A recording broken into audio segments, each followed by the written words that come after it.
Alright, I think the time has finally come. I finally have the money I can pay back to Yona after everything that I've gone and taken from my sister, who is still sick. So, welcome everybody. I hope you all are doing well today. Y'all cannot see anything right now, but now you can. Oh, what up, what up? I hope you are doing well today, Cole. And for those who do not know who I am, my name is Jordan, and I am a demon slayer from an alternate timeline.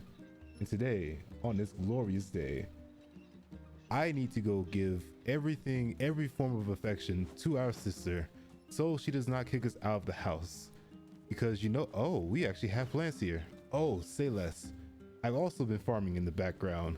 So I hope you like all the pumpkins. I'm finna make jack-o'-lanterns. We're gonna have iron and snow golems all over the place, because why not? Why not have something that can protect Yona while I'm out exploring and doing what not and what things?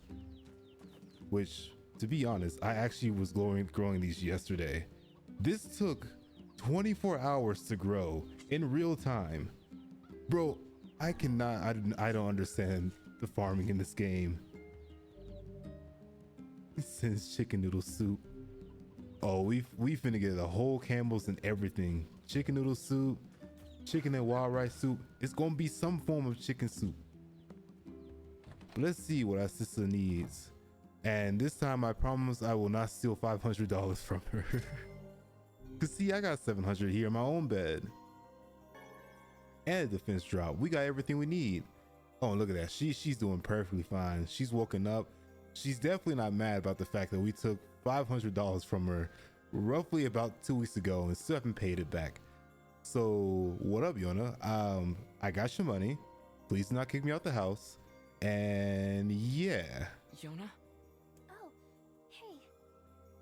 How are you feeling? She's feeling amazing. That chicken noodle soup hidden. Better, now that I'm taking the medicine you brought. Okay, it was not the chicken noodle soup. It was the Robitussin I gave her. Okay, never mind. Good. By the way, are you gonna stay here today? You see, I have to go get some milk, so but I'll be the loving brother. I will stay. You bet. Really? You'll stay with me? Really? Yeah, Yona. I'll stay. Yay! Now get back to bed. Before I take another $500 out your bank account. Okay. And they lived happily ever after. And that is NieR Replicant. Thank you all for coming, and I hope to... Never mind. I hear a voice. Oh God, she sees demons. Oh no. I squint and I see a boy standing before me. This music is very relaxing. His hair is silver, his skin is pale, and he stares up at me with hard, glassy eyes. Soon his lips begin to move, but no sound comes out. What is he saying? He's saying you gonna pay what you owe, cuz. I can't hear him. Oh well, never mind. I'm a horrible narrator. I cannot say words or anything that comes to mind. I can't hear him. I can't hear him. I can't hear him. I can't. Girl is glitching out. I try to leave, but something about the boy holds my gaze. I watch his face, expressionless, as his lips slowly flutter. What is he trying to say? It's time for you to pay your rent. That is what the boy is saying. You owe him $2,000 in legal fees. Wait, it's a phrase. I can almost make it out. It starts with an S, and there's an E. Okay. You can see. I can almost see it now. See, me and Yona, we on the same plane of existence. So let us begin to fall together, one after the other, faster and faster. Sealed verse. That was not the same plane. Hold on. It's a sealed verse. The thing I'm looking for, the key to saving my sister. This is from my perspective, not from Yona's. All right, forget everything I've said previously. I stare at the boy with renewed curiosity, trying desperately to make out his next word. Dream. Dream what? What is he talking about? His lips begin to move faster. Faster now. I cannot follow them. I can't make it out. I want to scream. I want to tear the walls down around me, but Osha will not approve. But instead, I enforce myself to be calm. I can do this. I can do it for Yona. Slowly, ever so slowly, I parse out the letters to make up his final words. Force of myth.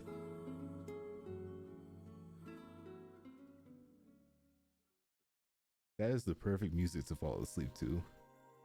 And it's the next morning.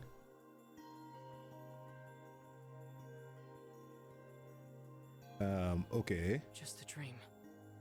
Even in my dreams, I'm hunting sealed verses.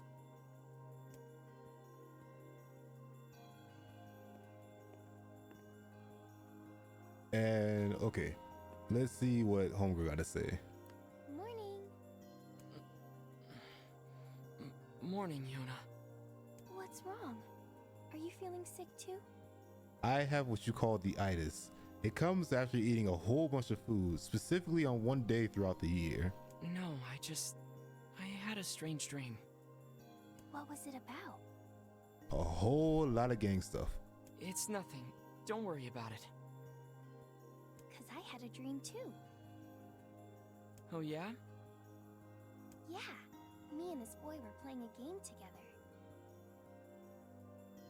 She was in a Saw movie. Okay, confirmed. What kind of game? It was called Guess the Words. I think he made it up because I never heard of it before. How did it work? The boy would move his mouth, but no words would come out. Then I had to guess what he was trying to say. It was hard. I wanted to play hide and seek, but we had to play his dumb game instead. So what did he say? I don't know. All I could figure out was dream and forest of myth. But don't worry, I'm gonna study hard so that next time I can figure out everything. We should play a game together sometime too. Sure, Yona. This is a little too much. People out here having shared dreams and whatnot. That, my friend, is what you call a lucid dream. Hey, Yona, I got your ingredients. Oh yeah, also, by the way, between streams I'm actually running through some of the side missions. This is one of them where you actually have to bring Yona ingredients and she actually cooks for you. Yay! Okay, hold on. I'm gonna get started right now. Now what she's going to cook, I have no clue, because the last thing I think I checked, I believe she needed wheat, deer, and then I think mutton. Yona, wait. So she's making some kind of super stew. Remember not to boil. Oh. Which one should we? You know what? Not to boil it too long. We ain't out here trying to have tough meat. I'm not out here trying to be eating jerky. Be careful not to boil it too long, okay? Come on, I'd never forget that.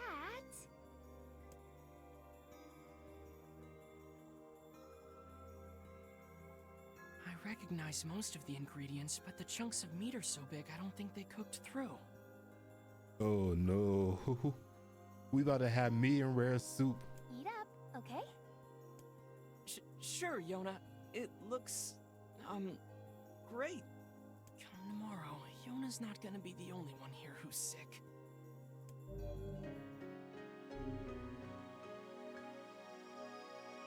Okay then.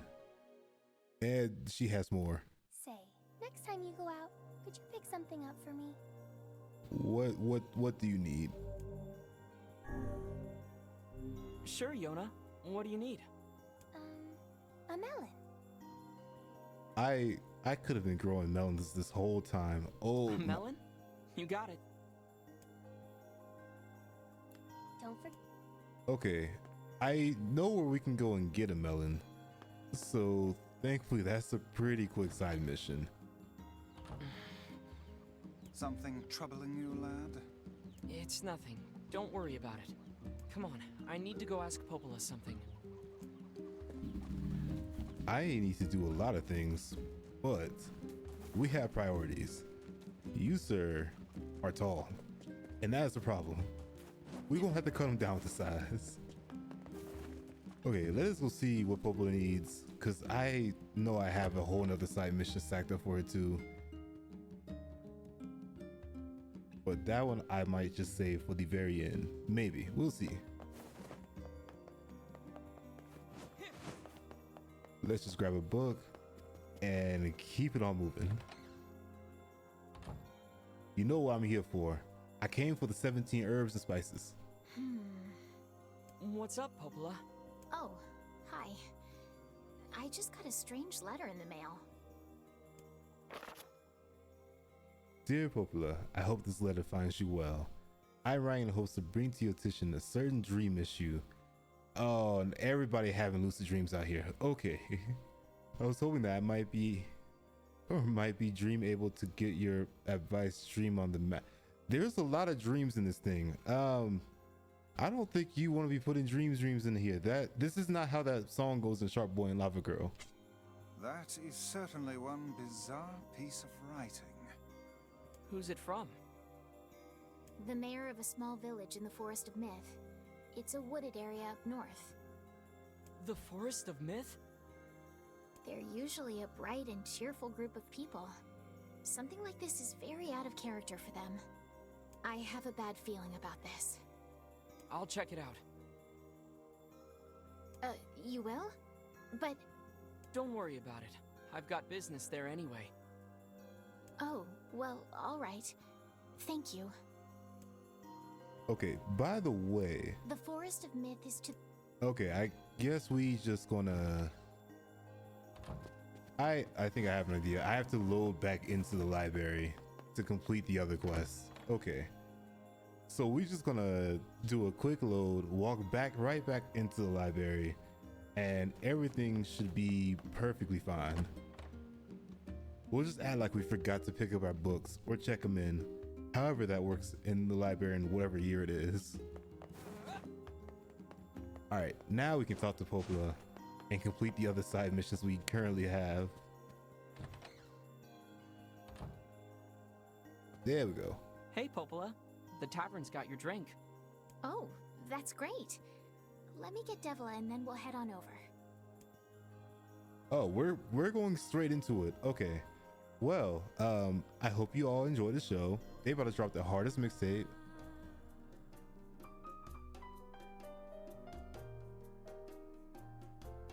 Okay, never mind. She is gone. What kind of drink did Popola get? I mean, she is leaning.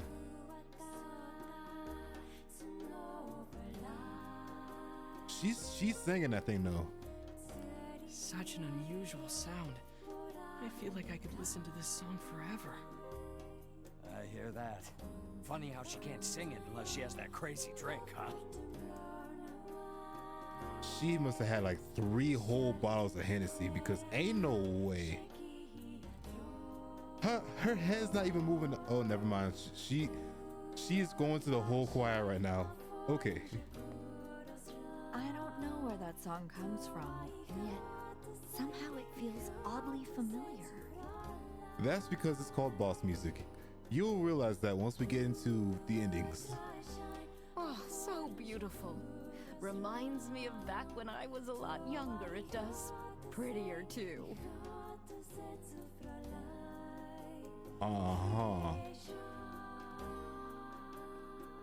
Well, this is coming on Detour mixtapes. Be sure to like and subscribe, and you'll be able to hear this mixtape whenever you want for all eternity. Warning: we are not responsible for lucid dreams that come from this track. Oh, should we finish singing? Why not? But this beat is kind of fire though. Yeah, let's finish it. Well, that was fun. Hopefully it won't be so long until the next time.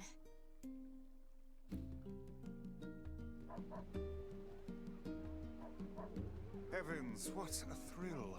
I had no idea those two had that in them. You would be surprised, my boy.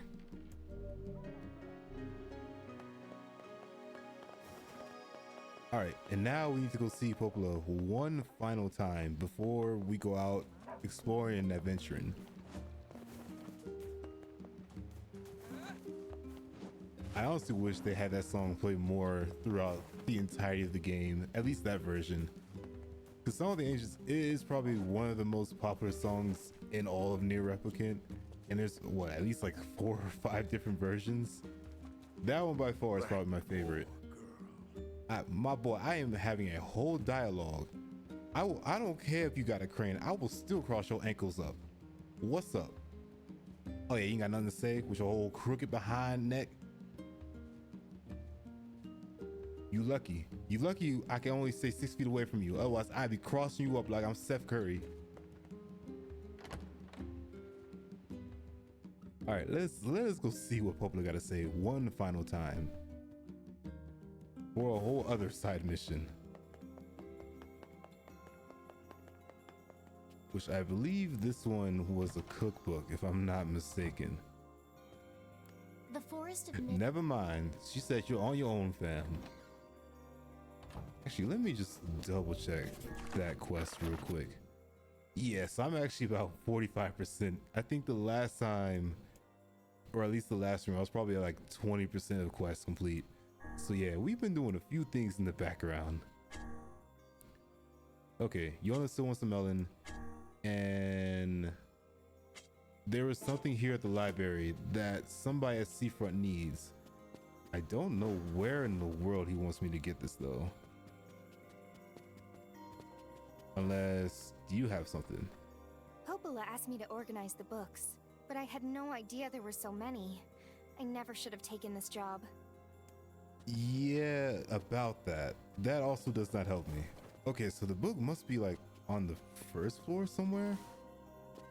Because that's just the trophy room, so it wouldn't be in there. Okay, yeah, it has to be down here somewhere. Let's just calmly skate. My boy somehow still is here with his ankles being half removed from his body. Okay. Ah, here it is. Wait, is this a book of recipes? Most seem to require rather exotic species of fish. Yeah, I haven't even heard of some of these. Let's go tell the tavern keeper about it. Okay then. We might take a quick detour to the seafront before we go to the Forest of Myth. Let's just go give homeboy his cookbook so we can turn to Gordon Ramsay. There's an old lady there that we also need to help out, and then everything should be hunky-dory. At least I hope, unless something drastic decides to happen. But all we have to do is just barrel roll. My boy is going to be dizzy by the time he gets to Seafront, but it doesn't matter because look at that distance. Well, this is a problem. Y'all two, could you excuse me for like a solid 3? There we go. Okay, let's just head out to the seafront, see what is popping, so my life can be less stressful, and so I can get them $500 that I need for my sister. And Kana is with us. With her by our side, nothing will be able to take us out. And Big Boss Boy is not here. Okay, say less. Let's just go. Let's just slide to the left real quick. And as long as these ghosts do not try us, or not ghosts, those are deer. As long as the woodland creatures do not try us, everything will be perfectly fine. Trust in your Demon Slayer, trust in the heart of the cards, and trust in this amazing soundtrack that we will get whatever we need to get and get it done. And here we go.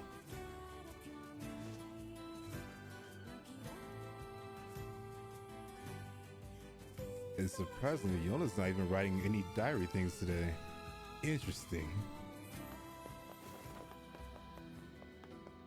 Okay, there are 2 things we need from here.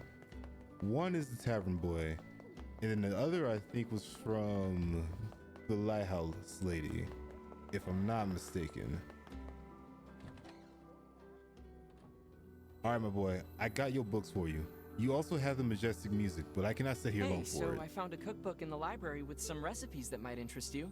If you tell me to go pick out the ingredients, we gonna have beef. Really? Let me take a look. Shark? Really? Wow, this is some high-class cuisine. I've never even tried cooking something like this before.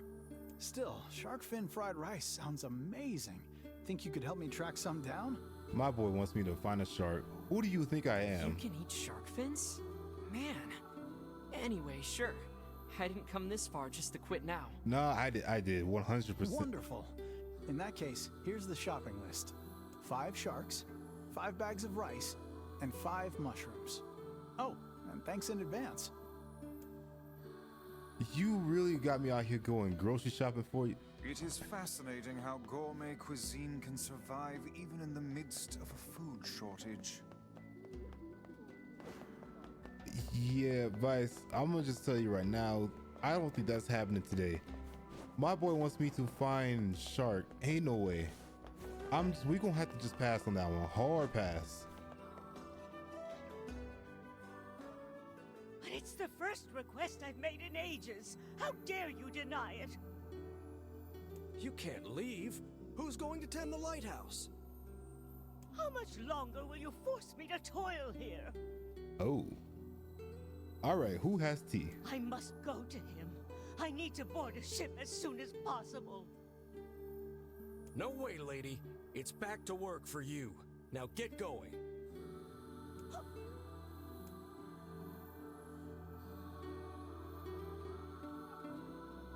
Okay then.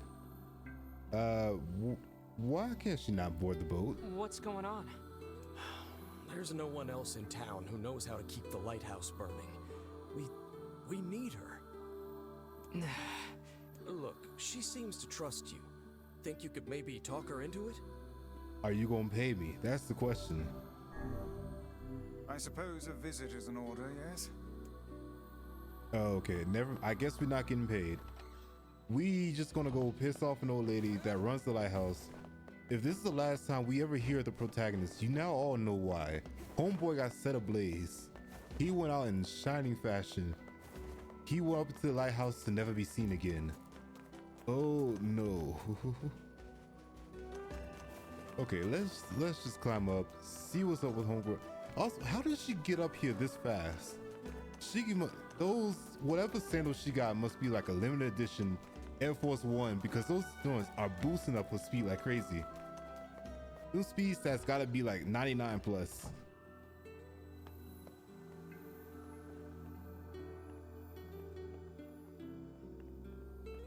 And I also do not understand the whole purpose of the second floor. It's never used, just for aesthetics, I guess. Oh, she is sleeping. I don't know if I want to wake her up, but you know what? Ma'am?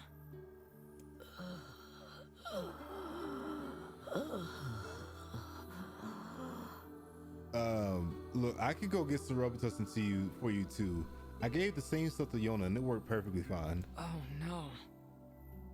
I have that, and I have ginger ale. That may also help. As I feared, it's the black straw, in an advanced case at that. So that's the illness she kept mentioning.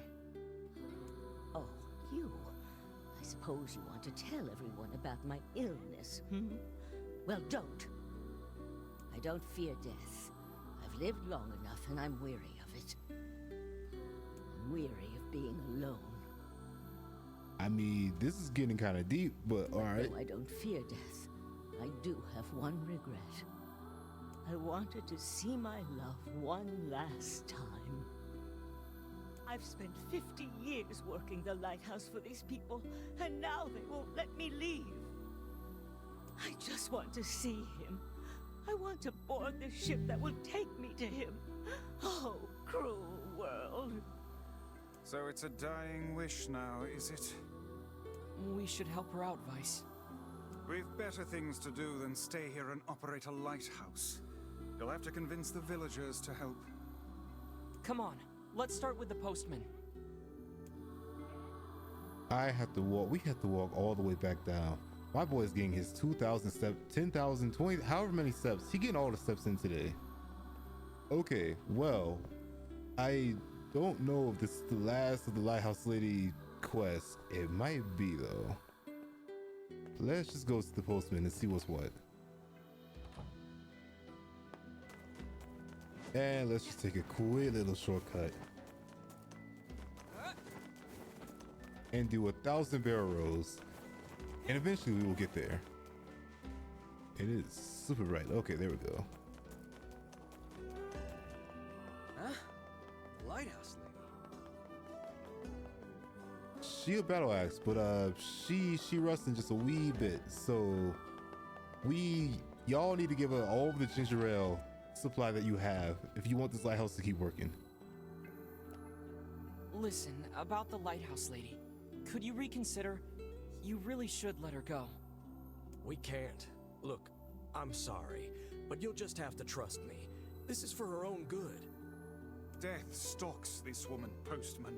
Would you truly deny her final request? Wait, she's dying?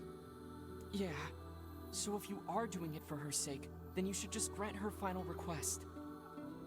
But we can't. Look, I have things to attend to. Come back tomorrow. Come back to my do you know how, you know what, we're gonna go right back outside. We're gonna ransack your entire place.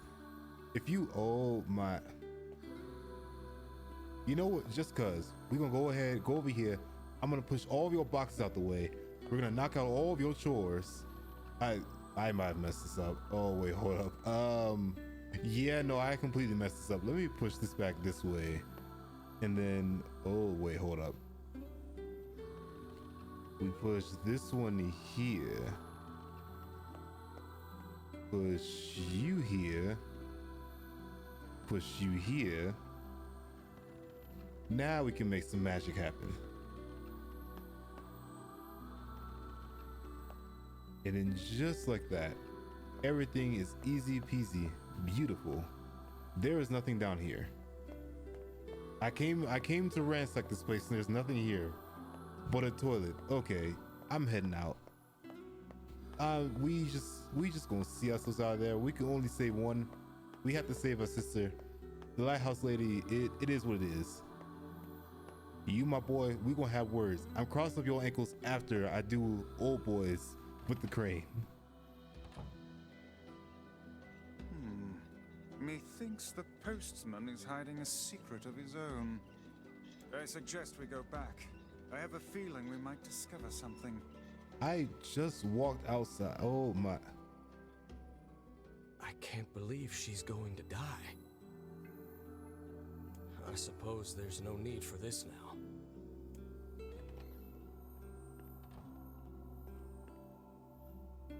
Listen, Mr. Postman.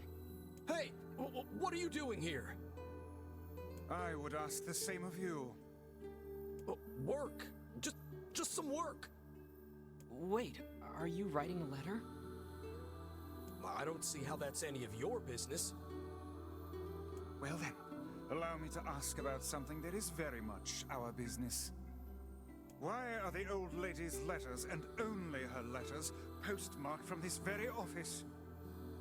Oh, well, all right. We getting hit with some stuff. This is about to be very interesting. What? Well, that's because, Me just realizing, talking about sister in game. The other Yeah. deliveries bore postmarks from locales far and wide.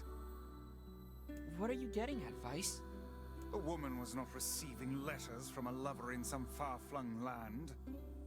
She was strong from the postman. They were penned by the hand of someone in this very town. well, crap. Go to the back room. There's something there you should see. I was just down there. I'm out here 5 steps ahead. At least on the plus side, we don't have to redo this. There's another room over there. Clear these packages out of the way. But Whatever it is, he could have put it in a more convenient spot. It must be something he wanted to keep hidden at all costs. yeah, Vice, I'm already 3 steps ahead of you. This is already this is textbook puzzle solving. They're letters. Yes, and a rather sizable bundle. Obtain postman's parcel. Interesting.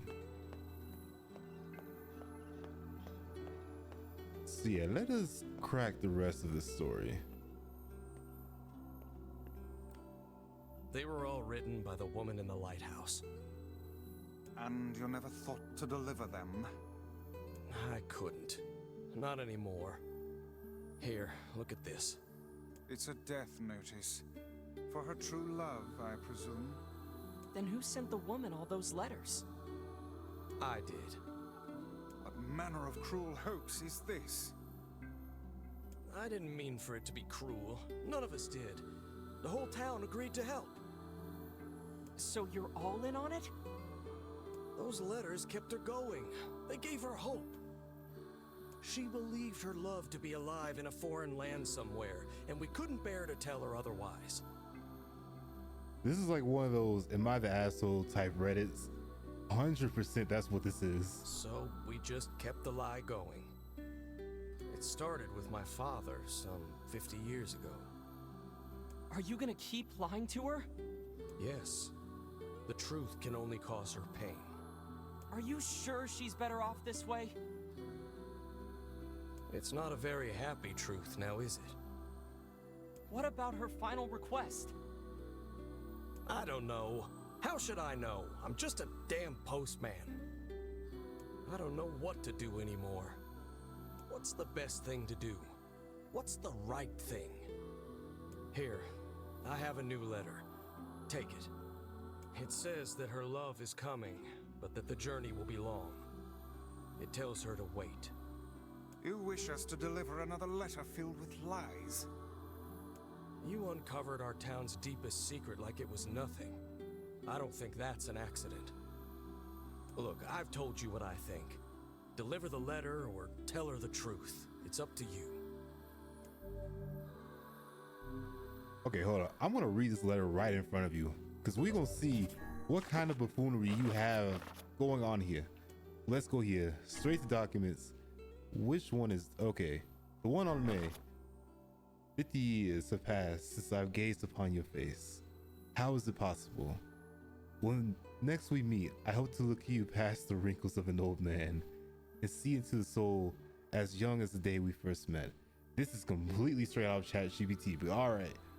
The passage of time has led me to think upon our earlier days. When we first met, you were the prettiest girl in town. Your beauty was the first that attracted me to you.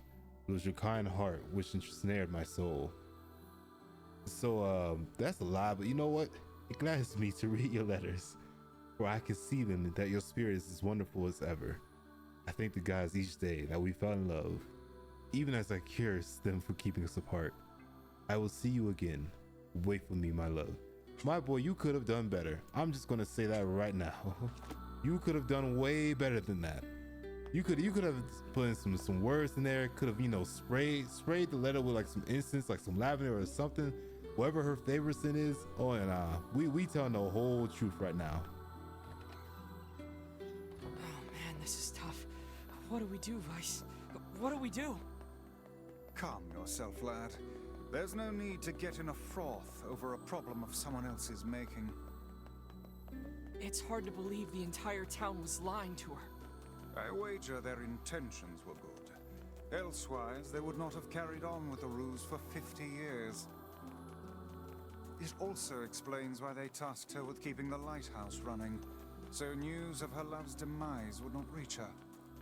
Maybe that really was the kind thing to do? So now you thinking we should lie. You know what? We gonna see what's popping. Lighthouse lady, I know we've had some words, we've had some altercations, but hear me out. Everything's gonna be perfectly fine. I'm gonna get some ginger ale for you, because you know, I would never lie on. Hold up. I would never lie to someone who was sitting on their deathbed. 100%, I would never lie. Do you have any further news for my love? Yeah, I would never lie. I would never lie. Why? Don't get the generic. Yeah, I would never lie. Everything's gonna be perfectly fine. But then again, I feel like she's gonna haunt us for the rest of the game if we do not tell her the truth. So, just for the sake of our consciences and for us all to be good souls for today, we are 100% going to lie. This is for you, but your love didn't write it. Oh, Posh! It's his handwriting, and I recognize the stationery too. That which you recognize comes from the town's postman and his father, not from your beloved. Are you saying those two idiots wrote all these letters? But why? Your lover perished long years ago, and they had not the heart to tell you. Thus, the charade. Oh. I'm sorry. You don't have to apologize.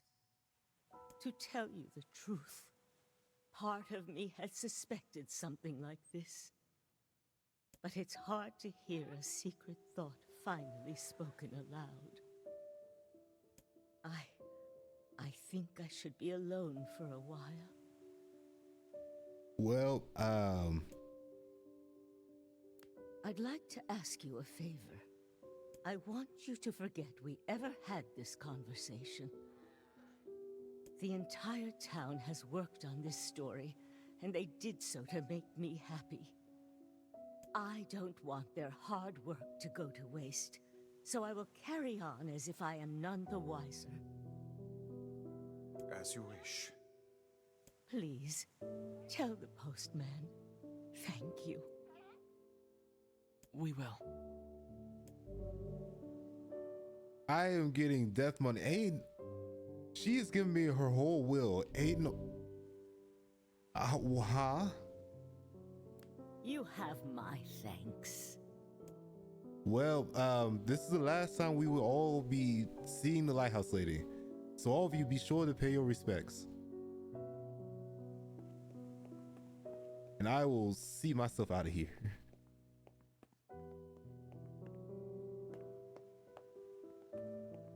As soon as the drastic music decides to end.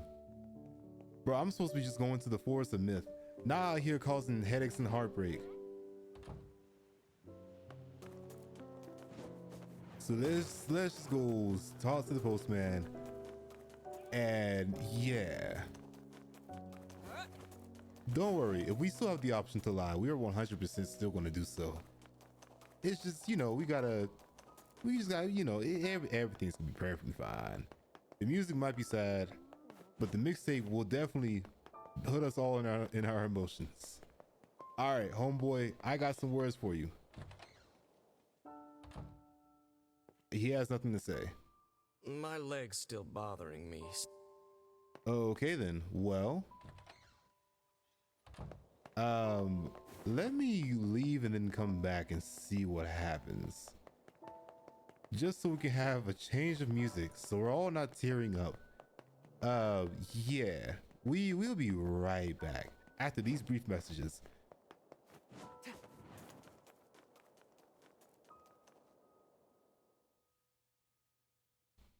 And the music is still going. Okay, never mind. There we go. All right, Kinda, I'll be back. I need to go say some other things to the postman. Unless the music decides to keep cutting in, then we might have a problem.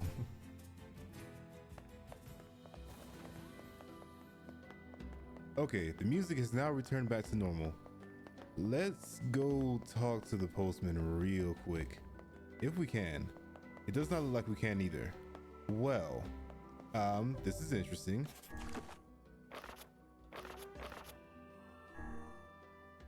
Yeah, no, this is something. Okay, well, wait, which one was it? This one. Okay, I guess we can just bounce. I'm going back to the sweet embrace of Kane's arms, and everything's going to be perfectly fine. It does not seem like I am needed here anymore. I must go now. I have no obligation to this city. If y'all want to lie to an old lady just to make her happy, That's on y'all. That ain't on me. Y'all not about to put me in through a whole charade. Because I did not consent to none of this. I ain't riding Puma and I'm seeing myself out of here. And also another thing. Puma drifts. We have a drifting... never mind. We have a drifting pig in this game. This is the best whip that I've ever seen in a day of my life.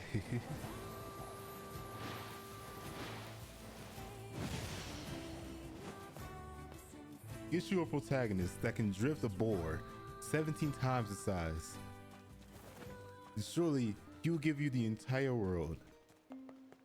All right, now I think we can. There is something here. If I have to go back to Seafront just to go talk to the postman, we're gonna have problems. Which job should I give you first? I got a letter from the Seafront postman. Apparently he has a message for you. I wrote down the client's location on your map, so head over there to get the details. I could have just pulled, oh my, y'all with the back and forth and back. I was just there talking to the postman. Let's just go get the closure so I can just see myself out of here from this shady behind cyberpunk wannabe Rome having town.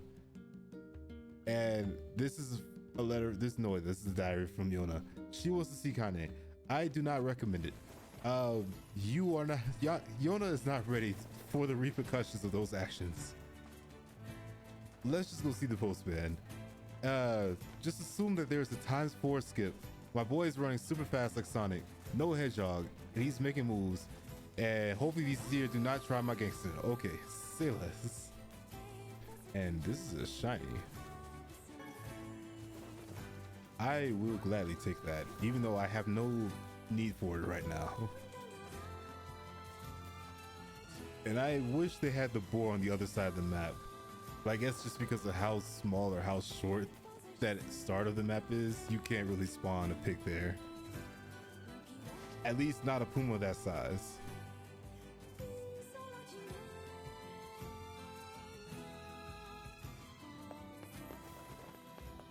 Okay, I didn't walk back and forth.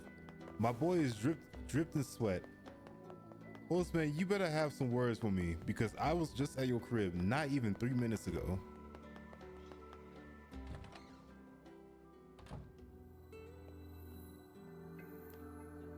The woman from the lighthouse has passed. Ah. We found her in bed. She looked happy. So, I guess you didn't tell her, huh? And you know what? Just because you want to perpetuate the lie, you know what? This is what you deserve. No, I didn't. Thank you. I think you did right. Hard to believe she's gone. I always figured the old girl would outlive me. I hope our plan was right. I hope it made her happy in the end. Well, then granted, I got deathmatch money, so yeah. I can't believe... Did we do the right thing? Was she happy? I do not know. None can say what true happiness is. Humans, and perhaps even magical tones, are far more uncertain creatures than we know. Yeah, I guess. Okay, off to the Forest of Myth. We're going to have a happy time. This entire beginning of the stream has been just completely dark. Let's just go progress the story just a wee bit.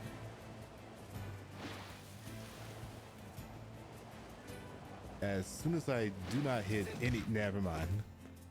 Kinda, you saw nothing. You saw nothing. Tell nobody of this. You are Naruto running. I just realized that.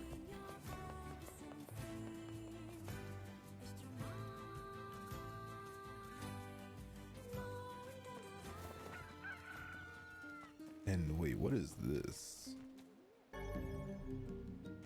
Okay, that must be house slaves. We already have plenty of those. And we actually might be ahead of side missions, because you just want mutton, which is basically just a cash grab. So I think the only other thing is this thing that Yona needs, which that I can get whenever, because I believe she just wants a melon. Let's just go to the forest myth first and see what is what. Today, Popa sent me a new book about a great giant tree. I hope it has had a there. Well, I did not get to finish that.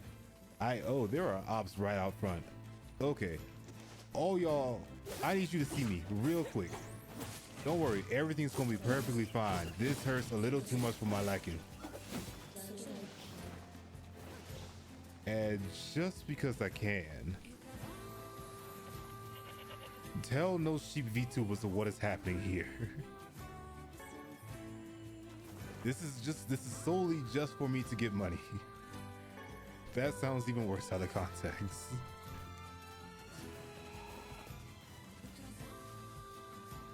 And there are a lot of y'all here. I think this should be enough. Maybe we'll grab these last two. There we go. Let's see, more wool. This one is more button. Okay. I think we have enough for the side mission. I'm just gonna grab Puma real quick and we're gonna head over to the Forest of Myth. The one section of the map we haven't really explored since this is starting this entire gameplay. Which I believe is this way. Ain't it? Yeah, it is.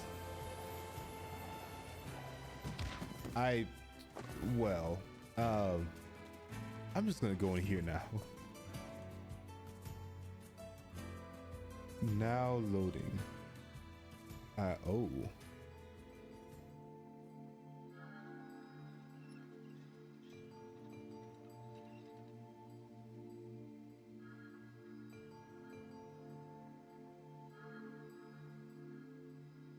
Well, that's the giant great big tree that... It sure is quiet here.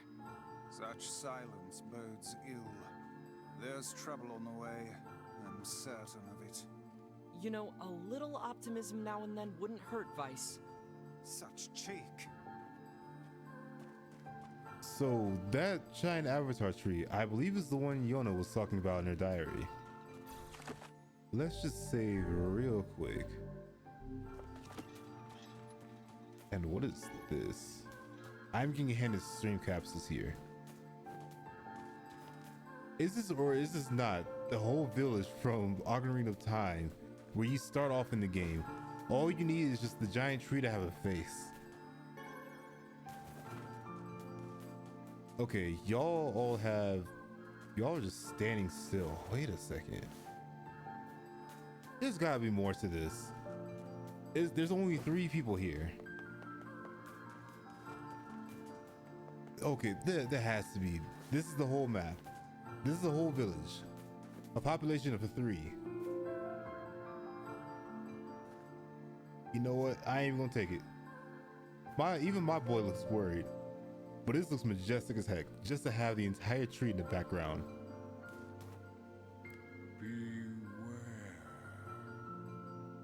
Beware the words. Okay. Words? What do you mean? Contagious words. Those who dream. Those who dream? Hold a moment. There is a strange new sensation in my mind. Vice's voice rules in a quizzical way. It is not quizzical. What's going on? Why are we speaking in third person? What is happening? The village's body shuddered as he slowly opened his eyes. Why are we in third person now? Perhaps we should start by asking this man. Who are you? We heard something happened to this village, so we came to see if we could help. The mayor stared at JordanVt. If you can speak to me, I must have caught you in my dream. In your dream? The mayor explained. In the past weeks, a mysterious disease called the Death Dream has spread across the forest of myth. Those who caught it are cursed to fall asleep and live forever within the world of their own dreams. The villager major had determined the Death Dream was spread from person to person by spoken words. But before he could learn more, the disease took him as well. Vice stared at the mayor, his mouth twitching slightly. Now see here. Are you saying that we have been absorbed into your dream? Well, yes. I think you have. In other words, we've caught the Death Dream? Ain't no way. Before the mayor could turn and confirm Jordan's suspicion, Vice exploded with rage. Ridiculous. Preposterous. Completely unfathomable on every conceivable level. I don't even recall falling asleep. Wait, can Vice actually even go to sleep? He's a floating book. That's just how the Death Dream works. Though polite, the mayor was clearly trying to brush aside the book's remarks. My remarks are not to be brushed aside, fool. The mayor twisted his mouth into an embarrassed grimace, then quickly changed the subject to Jordan, who had seen and what they had discussed since coming to the village. Something there must have caused you to enter my dream. A certain conversation, a specific word, something. I was supposed to remember something. Oh no. JordanVt racked their brains, but could not find no easy solutions. There were simply too many words to consider, too much random chatter, too many meaningless conversations. There was me with 3 people. Grimoire Vice does not engage in meaningless conversations. Okay. The mere suggestion that Vice chose his words carelessly seemed to sting his pride. It does not seem to sting my pride, you bloated gasbag of a narrator. Hey, I will throw you into a chimney. I had to think about that for a second. It has demolished it utterly.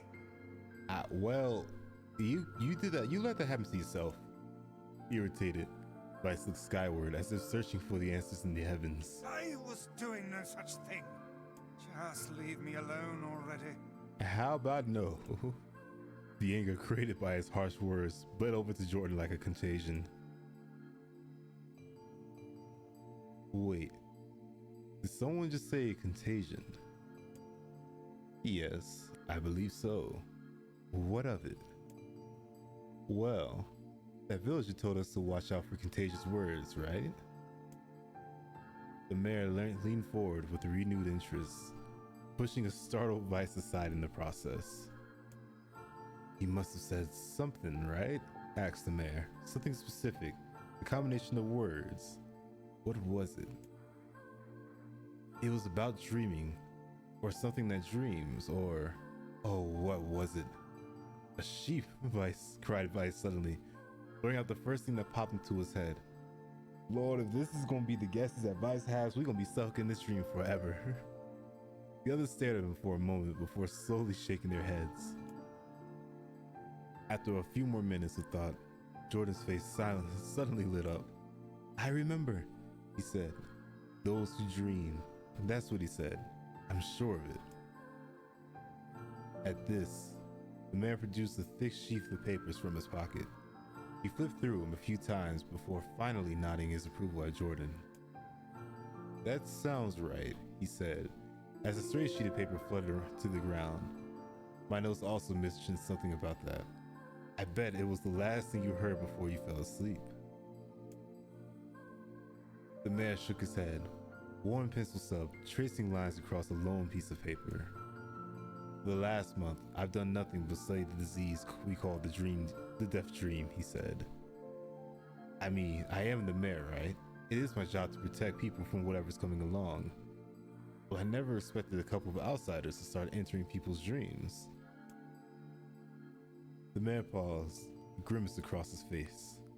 I should probably be taking notes or something. Vice immediately.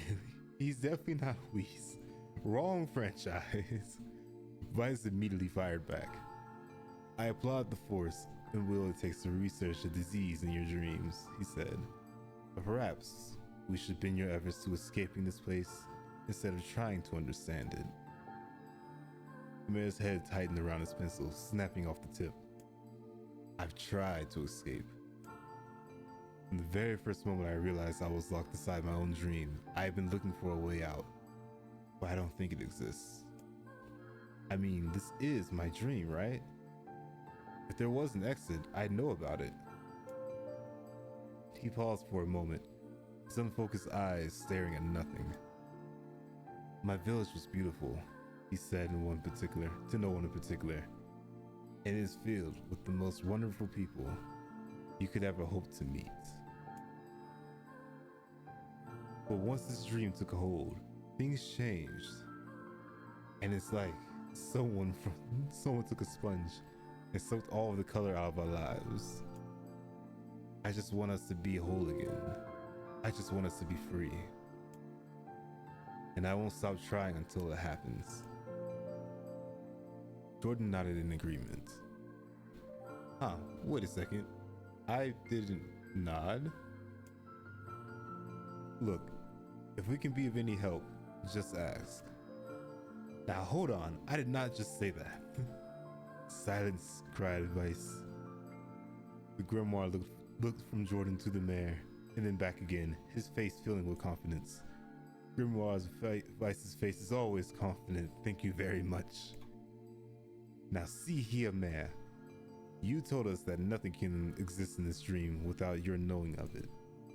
But yet you seem surprised to see us when we first arrived, yes?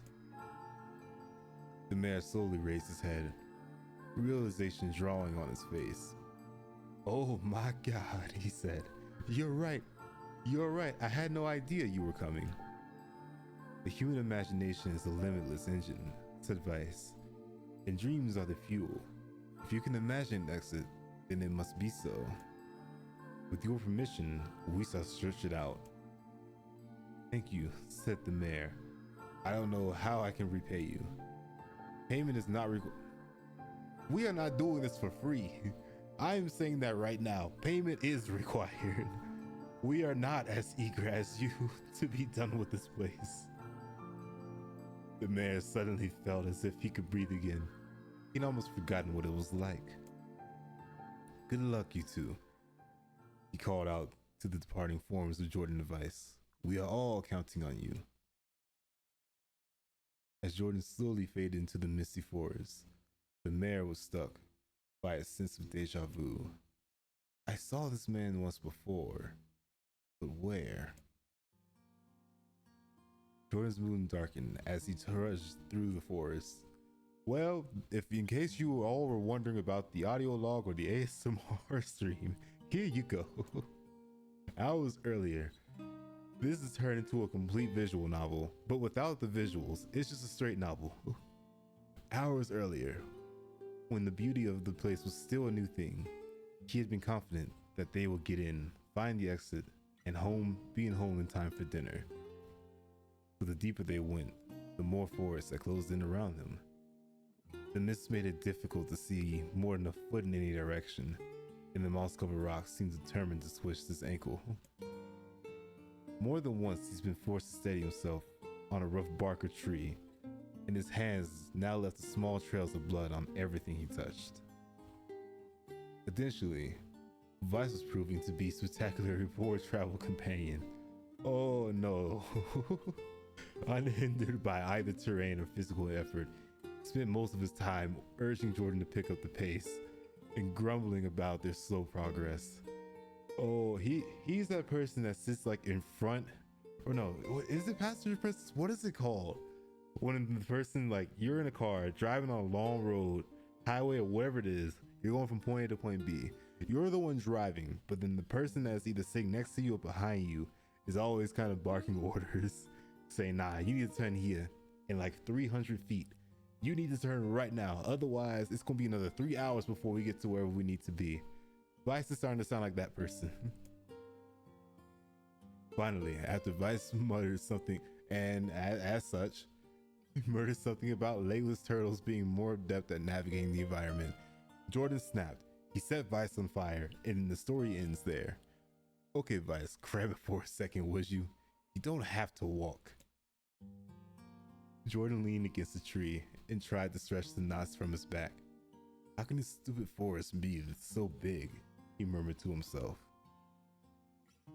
The moment the words tumbled from his mouth, a cacophony of insects sprang to life. Every imaginable form of buzz, click and hiss roared out of a volume that rattled his teeth. Jordan slapped his hands over his ears and screamed to be heard. Vice, what is going on? Jordan could see Vice's mouth moving, but he might as well have been shouting in a tornado.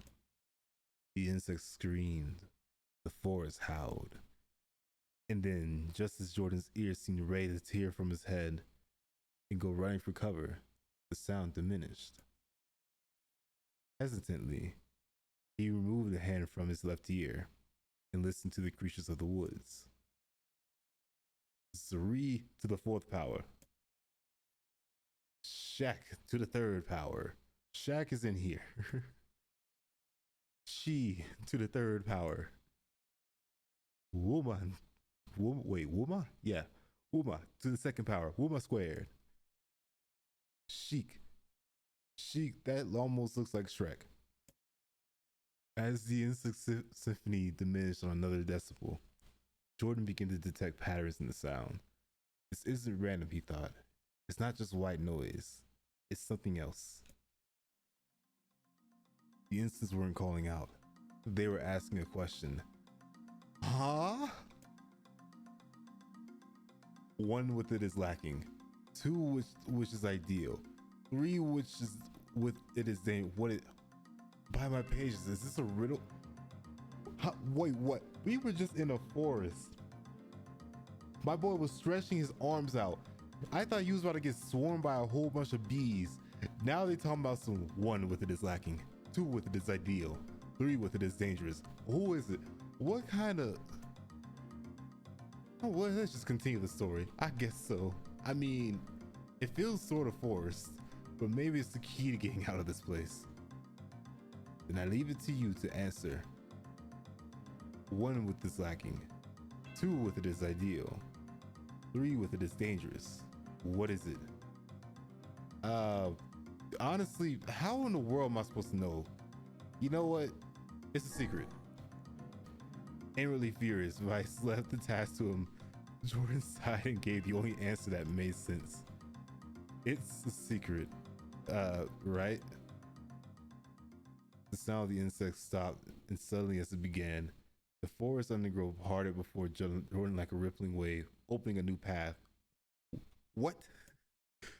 These forest arthropods are making the road for us, said Vice with glee. Pleased at the passing the test, Jordan moved on with new intensity. The path offers his body relief from the undergrowth, but gave an even greater cheer to his mind. As long as they were on a path, the journey had a purpose. I guess the forest has accepted us, huh? Said Jordan after a bit. Vice spun around to face his companion. Do not mistake the will of this forest for some happy pet you can suddenly befriend. You have no idea where this path leads. As Vice finished speaking, the pair turned the corner and found themselves facing a clear forest spring. Smiling, Jordan picked up a small rock and sent it skipping across the surface of the water. Good heavens, said Vice. His surprise was understandable. Each time the rock strutted the surface of the water, a musical note rang out. Don't tell me the river is going to be the second question. When the rock finally stopped moving and sank to the bottom of the spring, the ripples it left behind came together to form words. I enter through the window, but I break no glass. When night falls, I vanish. What am I? Absurdly easy, barked Vice. Now answer it. Sure. Jordan grit his teeth and tried not to reach out to strangle his companion. He's right after all. This one is pretty easy. Sure. I enter through the window, but I break no glass. When night falls, I vanish. What am I? You will have to be 100% sunlight. A bird, we've all seen the memes of birds flying straight to windows. A letter, I have a letter with this entire thing. This is not it. It's going to have to be sunlight. Sunlight. Fume of water suddenly burst from the spring. Sunlight filled through the trees and reflected off the plume, creating a shimmering rainbow that spanned the entire horizon. In all my years, Vice said softly, I have never seen such a sight. Perhaps I've misunderstood the intentions of this place. Hey look, cried Jordan, awakening Vice from his daze. There's a house or something over there. Glancing in the direction of his friend's extended hand, Vice saw a small cottage nestled along the trees. That is weird, isn't it, Vice? I mean, who would build a house all the way out here? Jordan walked over and pounded on the door. After a minute of solid banging, the door cracked open, and a small man peered out. His body was cloaked from neck to toe in a large black cape, while his face was obscured by mist. Getting Jordan. But before he could go get any further, the cloaked man held a hand up and began speaking. I have 4 legs in the morning and 2 at noon, but at the end of the night I have with 3. What? You have 4 legs in the morning, 2 at noon, but at the end, this has to be a shadow. I guess it's a shadow. Jordan tried to ask the cloaked man who he was and what he was doing here, but he simply repeated the question. If we wish to engage with this man in conversation, advice, it seems we must answer his riddle. Yeah, I suppose, said Jordan. Well, at least it's an easy one. Why do y'all keep saying this? Okay, I have 4 legs in the morning, 2 at noon, but at the end of the night, with 3. What am I? Okay, well, shadow was definitely not it. Who has 4 legs in the morning, 2 at noon at the... A demon, maybe? Because we have not seen any angels. Kinda does not count. A demon, I guess. As soon as that was the wrong answer. Oh no. Leaves browned and fell from trees. Branches withered from dust. The tall green glass shriveled in dark. Oh no. Suddenly a massive demon appeared before Jordan and unleashed a tremendous roar. Oh, we're finding a shade now in the dream. Wrong. Now try again. Okay, I'm gonna pick a man. And this is all. How in the world is that a man? What? This is all from the cloaked figure as he spoke a single word. Correct. I hate it here. With that, the man flung his garment aside, revealing his true identity. If it's the mayor,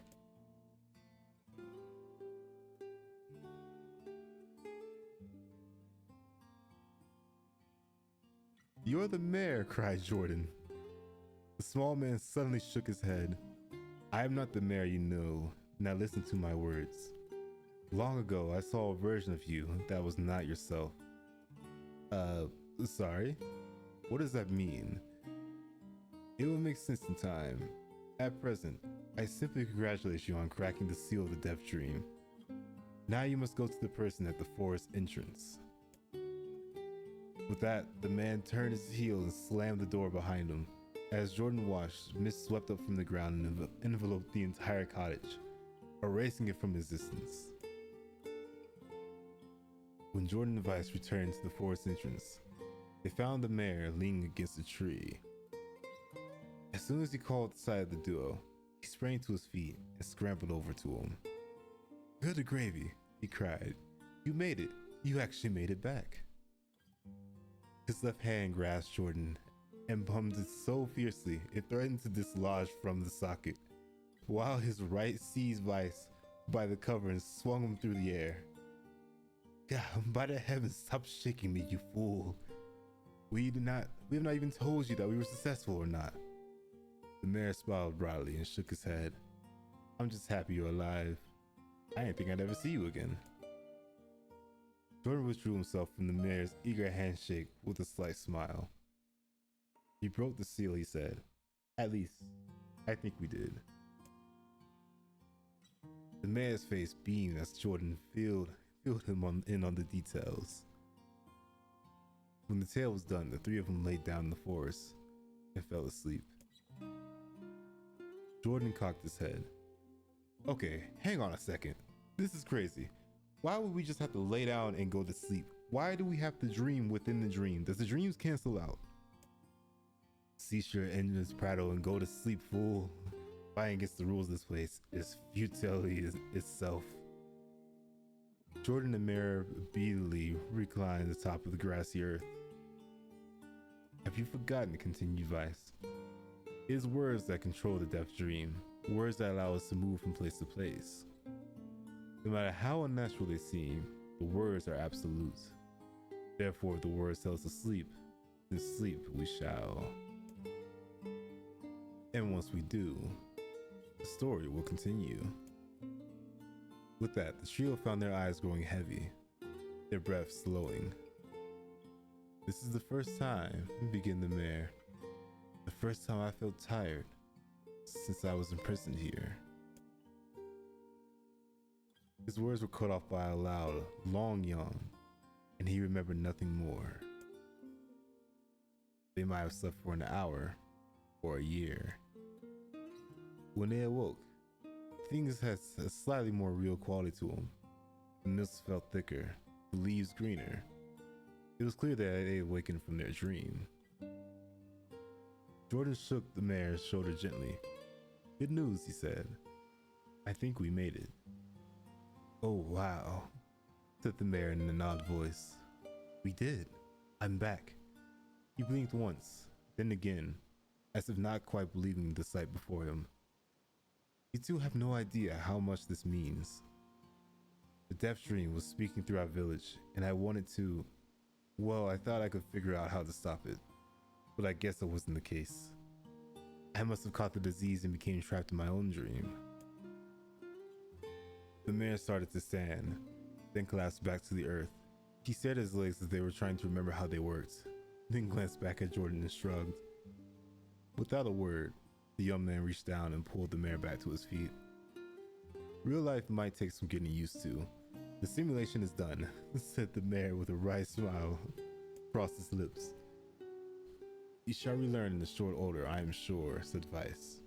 For now, you should return to your home and rest. Just don't go back to sleep, because I'm not doing this a second time. No, said the mayor, swaying on his city feet. No, I can't. Some of the villagers are still trapped in the deaf dream. I have to save them. The mayor slowly made his way to the divine tree in the center of the village and bowed his hand and prayed silently. This is a holy tree, he explained when the player was finished. It's the guardian of our village's history and memories. Superstition will only make our mission harder, murmured Vice.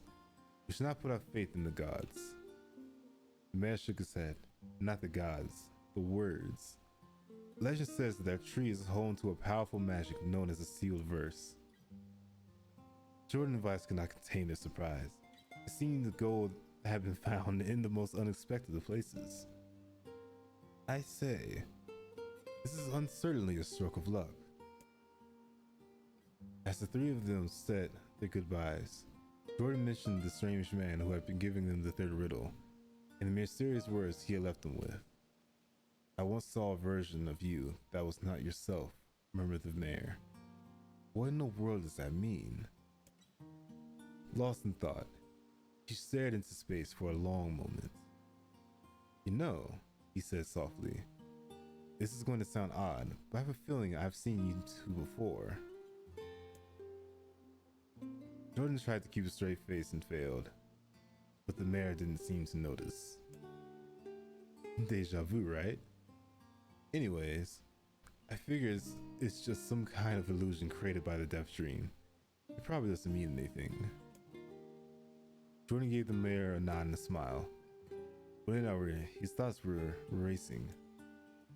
There's something wrong about the mayor and his words. And what exactly is going on here? That riddle proved to be the most difficult one of all. Oh, thank you so much. Now I can finally return to a normal life. This is one of the most bizarre diseases I have ever encountered. I know. That's why we have to help the other villagers, no matter what. Okay, we have a sealed verse now. Summon magical spikes from the ground. Oh, I am definitely using that. For a sealed verse, that didn't take much effort. Yes, all a touch too easy if you ask me. It's almost as if someone was guiding us to this village. Don't overthink advice. Okay, let me actually swap this out with this one. Now I can finally return to a normal life. This is one of the most... I know. That's why we have to help the other villagers, no matter what. In all honesty, I probably should rename this entire stream as the Forest of Myth, because we're gonna be here for a minute. Oh, okay, I see what's happening now. So these are the other two that they're also trapped within the story. So it's just you two, I believe, unless there's someone else here. There is not. Okay, let me save first, and then we will save the other villagers.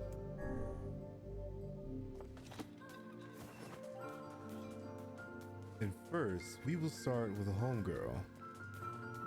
Let us see what your story is. This person must be dreaming too. It would appear that way, yes. Enter the village's dream. Why not? Can't say I'm very excited to go back there. That dream world sorta creeps me out. Perhaps you should spend less time complaining and more time getting on with the mission. Yeah.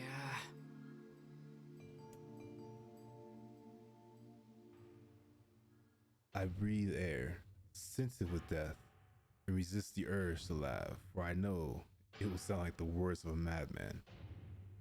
How long have I been in this fresh hell?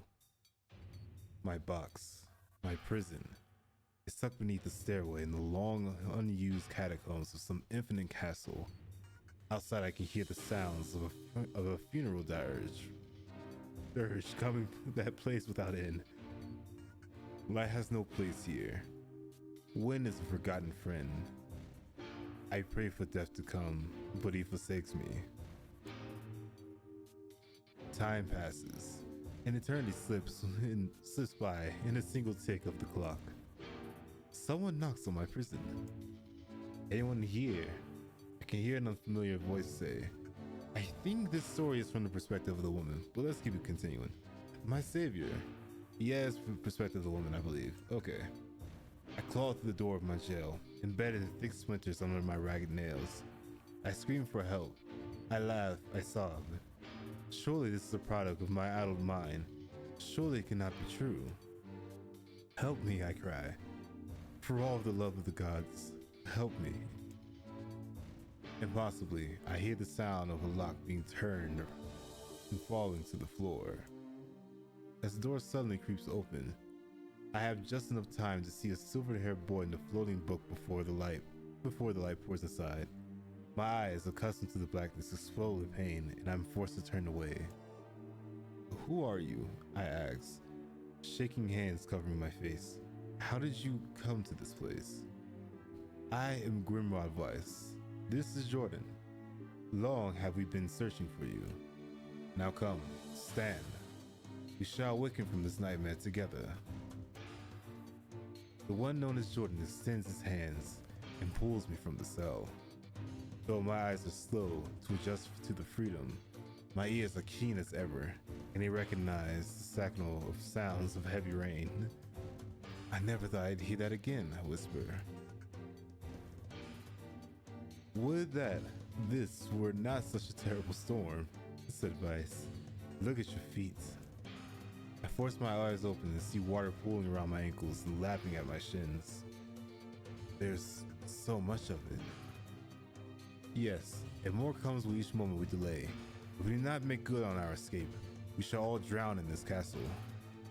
We know you who are weak, but you're the only hope in surviving this place. That time, that long forgotten friend, made itself known again. I nodded my head and swore to save my rescuers, no matter the cost. The castle catacombs are a maze, twisting upon themselves like an entrance entrails of a giant. I squint down the dim corridors and proceed north. Oh wait, okay, this is the only option I have. Okay. At the end of the corridor, I find a row of 20 gorgeous canopy beds resting atop a carpet of velvet. All are covered in a thick layer of dust and cobwebs. Searching for the door in the next room, I come across a shapeless mass of gray matter. It had been shoved against the side of the wall, and despite my fever, I think I can see the outlines of a door just beyond. When I reach out a finger and touch the piece of mass, it turns to dust and drifts away on the wind. Realization slowly dawns, and I fall to my knees and weep. Corpses. I face a mountain of charged, encumbering corpses. I look from it to the beds and back again, until horror finally dawns upon me. Someone has piled these bodies on the tower and set them ablaze. Whether they were alive or dead, I do not know. Insanity will not permit me to consider the propulsion further. I make a sound, whether it's a scream or laughter, cannot be certain. Then my mind grants me a merciful blackness, and I find myself opening a door that leaving that most terrible of rooms. I squint down the dim corridors. I proceed east. I squint down the corridors. I go north. I squint down the corridors once again. I'm going to go north again. And at the end of the path, the waters rise to my waist, exhausting me physically and spiritually. I pray that this is the way out. Eventually, I stand in the waters no longer, and so turn my eyes upward. Imagine to my surprise when I see a series of paintings hanging on the faded plaster wall. I got that right? Okay. Each depicts a person in the prime of life, clad in clothing in the highest quality. The styles, however, are strange to me, leading me to believe that these people had lived long, long ago. One subject wears an outfit that particularly catches my eye.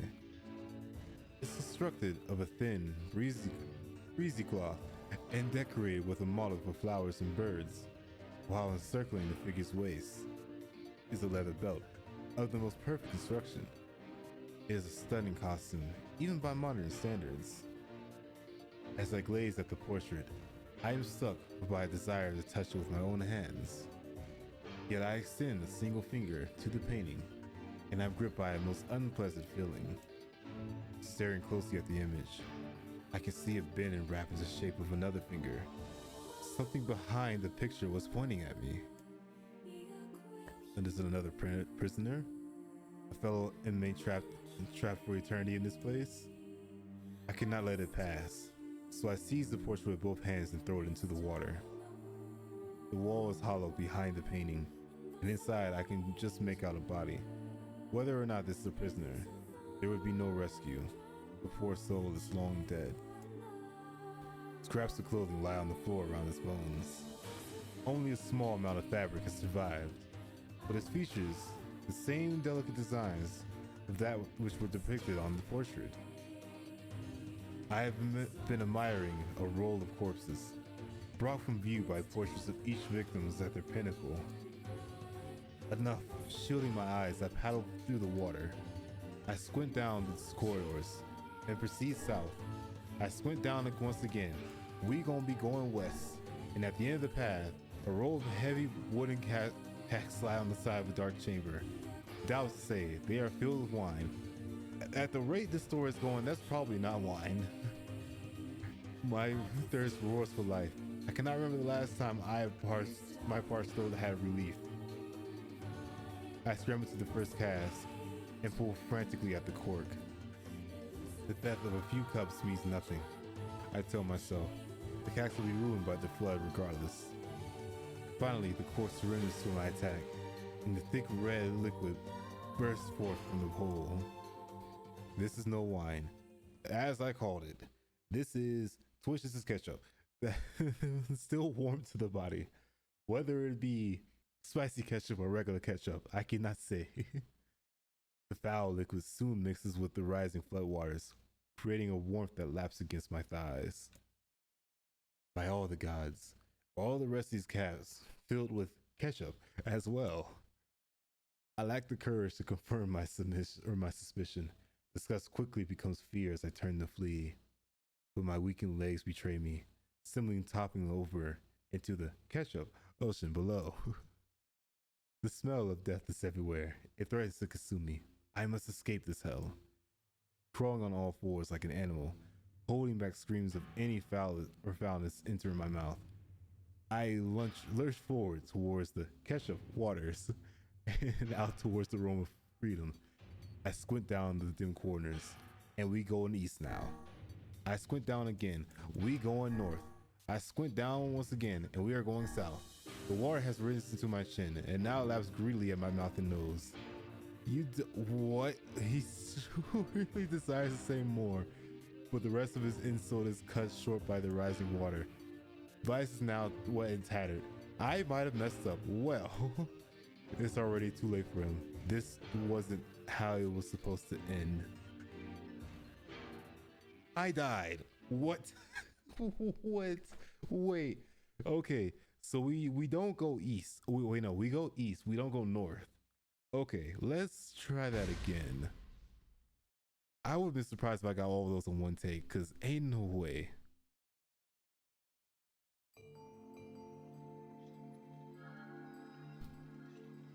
We have to do this a second time. Oh no. We have to wait. We have to redo this whole, oh no. Okay, well. This person. It would appear that way, yes. I don't even remember the other paths I chose. Can't say I'm very excited to go back there. Perhaps you should. Yeah. I'm going to skip through some of this until we get to where we're supposed to be, because I think we can. Yeah, this is going to go through the entirety of this thing. Okay, we're going to just skip through a good portion of this. Okay. This was north, and then these were the beds.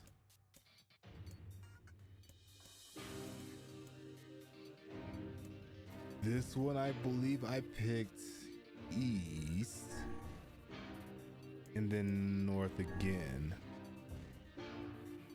And then I believe I picked north one more time. Okay. This is now the paintings. This one proceeds south. I believe I chose west. This was, okay, this is the ketchup ocean. Okay. This one is proceed east. We don't go north. So let's pick south.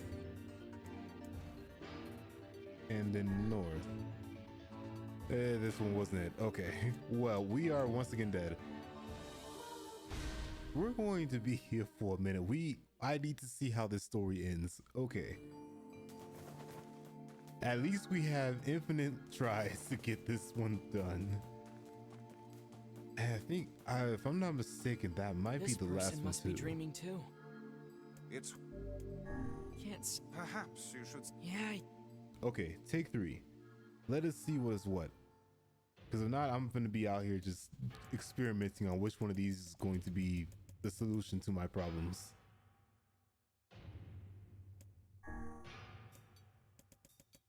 Okay, this one, you sprint down the corners. You went east,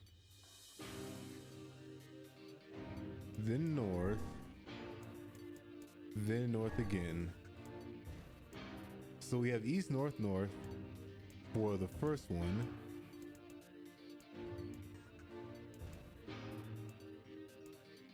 This was south, then west.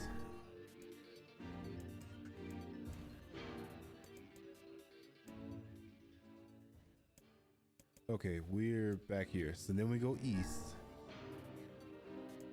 Let's go east the second time. And at the end of the path, I find myself in a great hall that only sounds. We just had to go east twice. Okay. The waterlogged red carpet squishes beneath my feet as I approach the center of the room. Once there, I behold a beautiful dining table, which is upon the rest china and silverware of the finest construction, as well as what remains of a fantastic feast. As my eyes continue to adjust, I see many chairs surrounding the table, each holding a dinner guest. Noticing movement, I approach the chair at the table's head. The truth of the matter dawns on me. I recall in horror. The host of feast is the corpse, as are all the invited guests. An army of foul, wriggling insects have made homes in their remains, and this is the movement I saw. The once splendid feast was now nothing more than a requiem for the damned. I take the moment to steady my shaking hands, and slowly backed away from the table. Desperate to lose sight of the abomination before me, my gaze lands on the chairs upon which the dead were seated. This is a mistake, for all the chairs prove to be more terrible than the feast itself. Each one is covered in a layer of spikes that run from the seat up to the back and down to the arms. This explains the color of the carpet beneath my feet. I can only pray the unfortunate diners were dead before the meal began. Or if not, it is a simple task to envision the agonized screams that must have sprung forth from their mouths. My mind gasps frantically at the possibility that these souls have been committed to some terrible crime, for this was the punishment. Though in truth, I suspect they had committed no crime at all. There would be no tomorrow for these unfortunates. This was the Last Supper. I squint down dim corridors. Let's go west.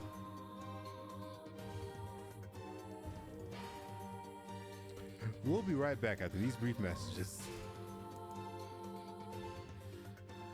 Okay, west seems to never be the answer, except the very one, between, I can't even words right now. We gonna save you, but your story has way too many options and way too much guessing. Can you please put your story on check so I can get the easier solution? This person. It would appear. Can't say. Perhaps. Yeah. All right. Let's just go ahead and skip through a good portion of this.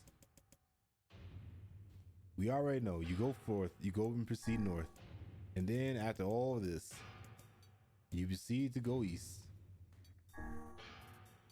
then north, and then north once again. Then some stuff happens, and then you go south, then you go southwest, like the airline. Now you're here in the catch-up area, and then you decide to go east, and you decide to go east once again, and at the end of the path, many other things seem to happen. And now, once you have seen all this, you decide to go north. Wait, but those are the only two options. Wait a minute.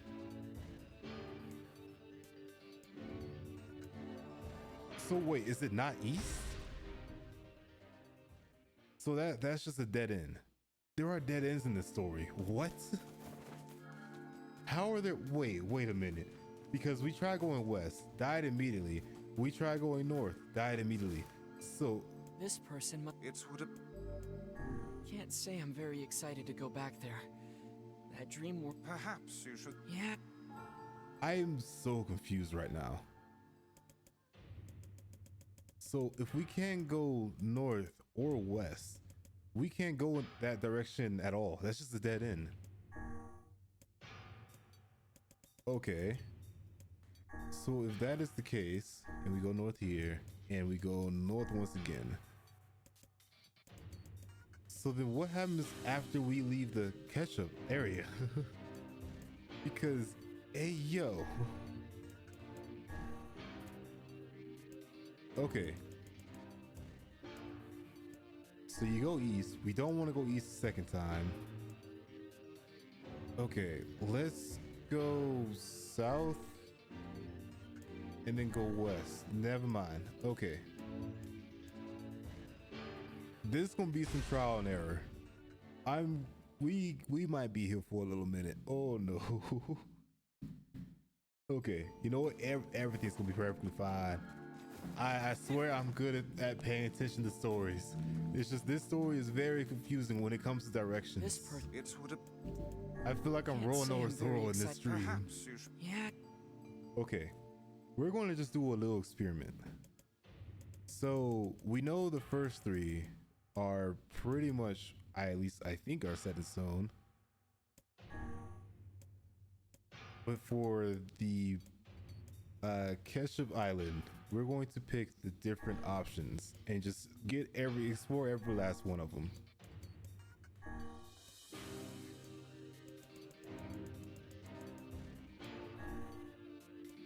Unless I'm supposed to pick something easier in the beginning. I have no clue.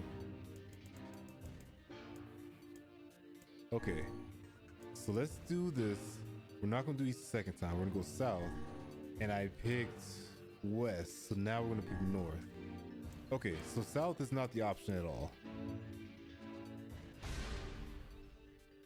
So now let's try east, west, west, maybe?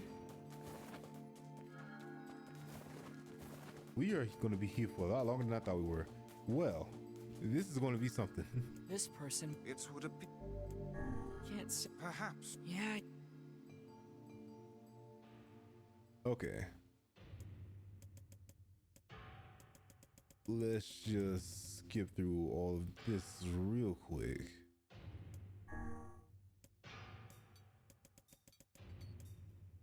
I'm surprised there's no hints in the story itself to tell you which direction to go. It's just you on your own, fam.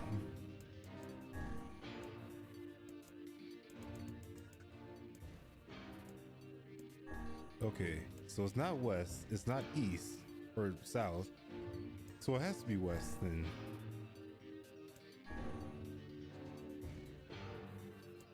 Okay, so it's not. I am very confused.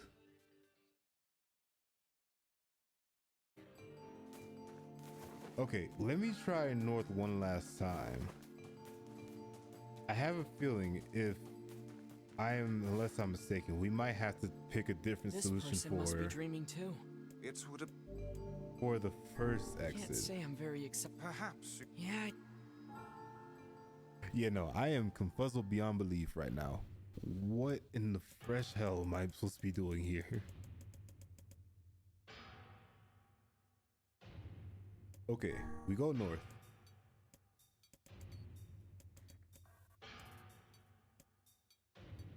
I have a feeling that this second set might have to get changed slightly, but I don't know.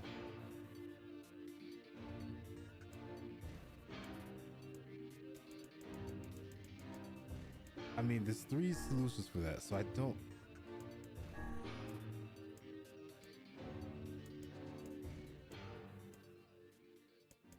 Okay, this is more things. So let's go north and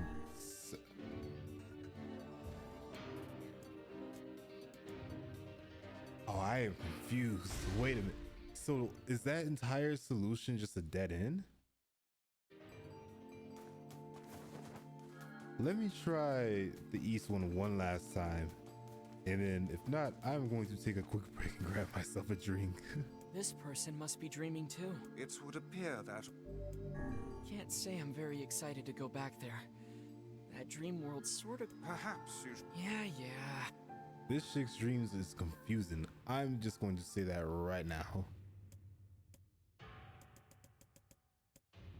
I also have another theory. Because I know if I pick the same method, we're going to end up getting lost and dying at the dead end. Because I guess the water rises too quickly. So then my guess would be south northeast.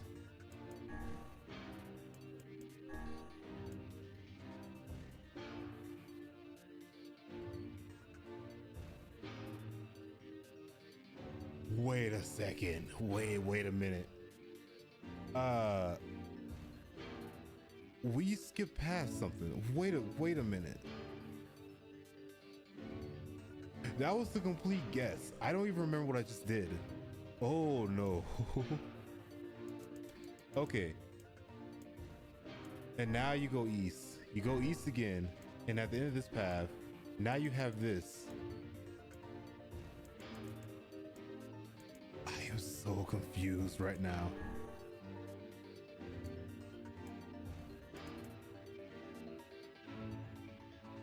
I am very confused. Okay. We just skipped through like half of the story and still ended up dying. Wait, what? Give me like a few seconds. I'm going to be right back. I'm gonna get myself a drink real quick.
Okay, and we are back. let me try to figure out what in the world is happening with this chick in her dreams, because I am equally confused and confuzzled beyond belief. Let me just change. There we go. All right, lady, I am here to fix your story for whatever reasons for you to make it as complicated as it is. This person must be dreaming too. It would appear that way, yes. Can't say I'm very excited to go back there. Perhaps you should spend less time complaining and more. Yeah. So I'm going to just throw this one out as a guess. We just gonna pick north and east for everything and just see what happens. So let's just get through all of this real quick. Like, you go north. All right, now what happens? And then here you go east. And then you go north again. We are going straight north and east.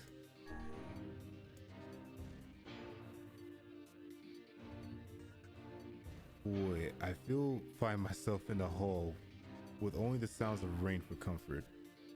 The waterlogged red carpet squishes beneath my feet as I enter the room. Okay, so this is the dining area. Okay. And then we go north. Against all hope, we made it to the front. You mean to tell me we just had to go northeast? I hate it. I hate it. I hate it. I hate it here. Against all hope, we made it to the front door. Break it down, someone cries, and so I give myself to the effort. The tantrum of JordanVt. I slam my body against the thick, sturdy door. On the third try, it gives way, and we find ourselves sprawled on the ground outside of the castle. The storm is in retreat. The clouds above are still dark and foreboding, but to the west, I see a thin shimmer of sunlight trying to break through. I have so many questions. How can I thank you? Never dream again, only have nightmares. I surely would have died in there. Looking down, I suddenly noticed that my dress is in tatters, and sheepishly tried to cover my exposed skin. You're dressed, says Vice. You are a woman, madam. I am. I proffered the two with a smile. I suppose that comes something of surprise, seeing how I only exist in the form of words. I can see from that one known as Jordan is disappointed. The torn dress will be given no further description, but he hides it well. The nod and shrug, the three of us set forth to our awakening. But behind us, an awakening of another kind is taking place. Black smoke fills the abandoned. Now the castle's on fire. Okay. After a moment, the castle's windows shatter with a mighty roar. A fresh breeze blows through the hallways and corridors, clearing the smoke away from good. As we watched, the uncannibal black shadows slowly flicker to life, crossing to and fro in front of our broken windows. The castle's dead have awakened to their new life as shades.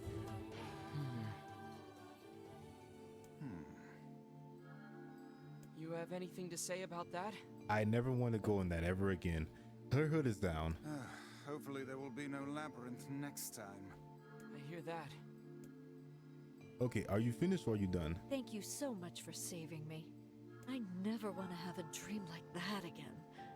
You owe me $10,000 in legal fees for the mess you had me go through. I'm just gonna say that right now, and I'm taking your tree stump. Okay, now for story number 2. And another victim. This work certainly is trying. Yeah, okay. Well, I figured a book like you would be into all this word stuff, Vice. Even I have my exceptions. Now let's be off.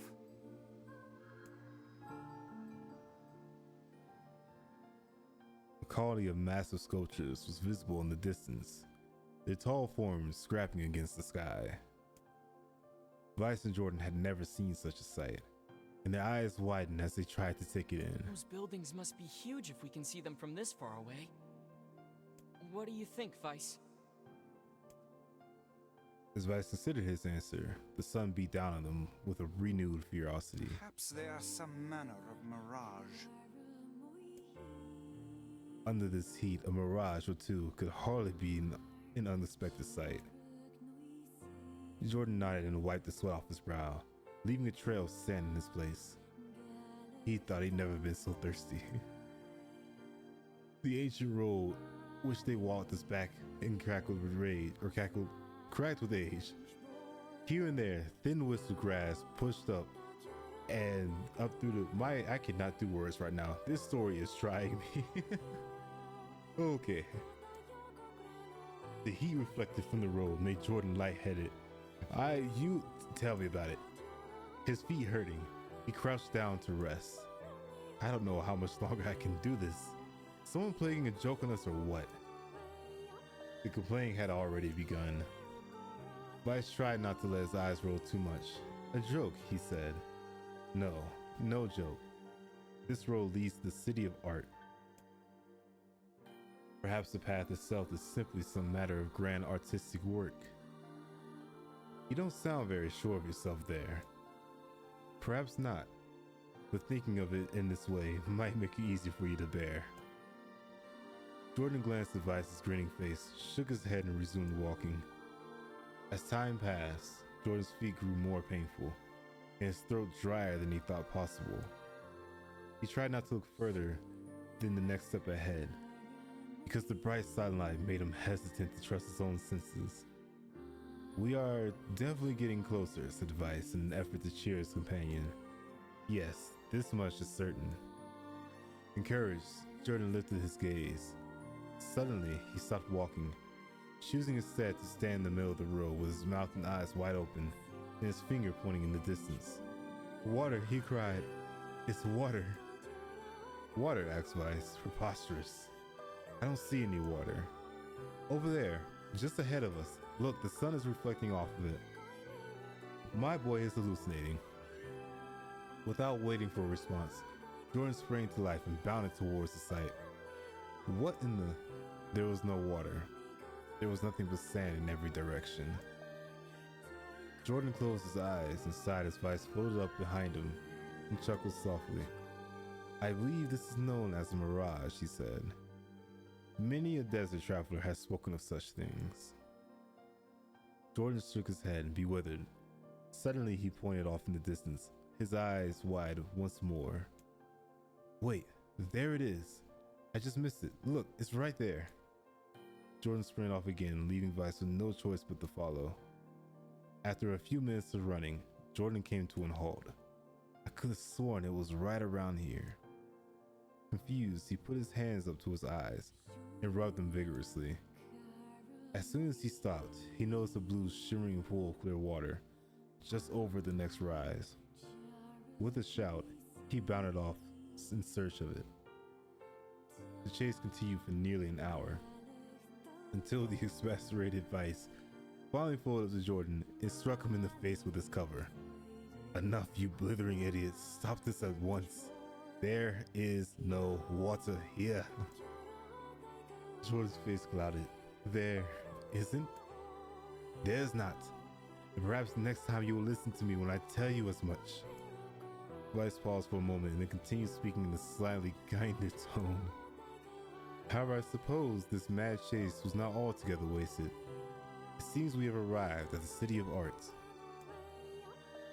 Jordan looked up. Stretched out before him was a row of impossibly tall sculptures. The journey was at an end. They're huge, cried Jordan, completely forgetting of the heat and pain of the past few hours.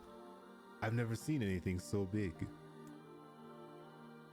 Each sculpture was formed from roughly the same shape, a tall rectangle that stretched up towards the sky, but that this is where the similarities ended. Most were covered in panes of glass that reflected lights of in a thousand directions, while others seemed to be nothing but frames of steel. Some had tall spires in their tops, others possessed triangular caps. What kind of city is this? Where are the people? Where are the houses? Perhaps this land is intended exclusively for artistic use. The debate continued as they made their way through the city.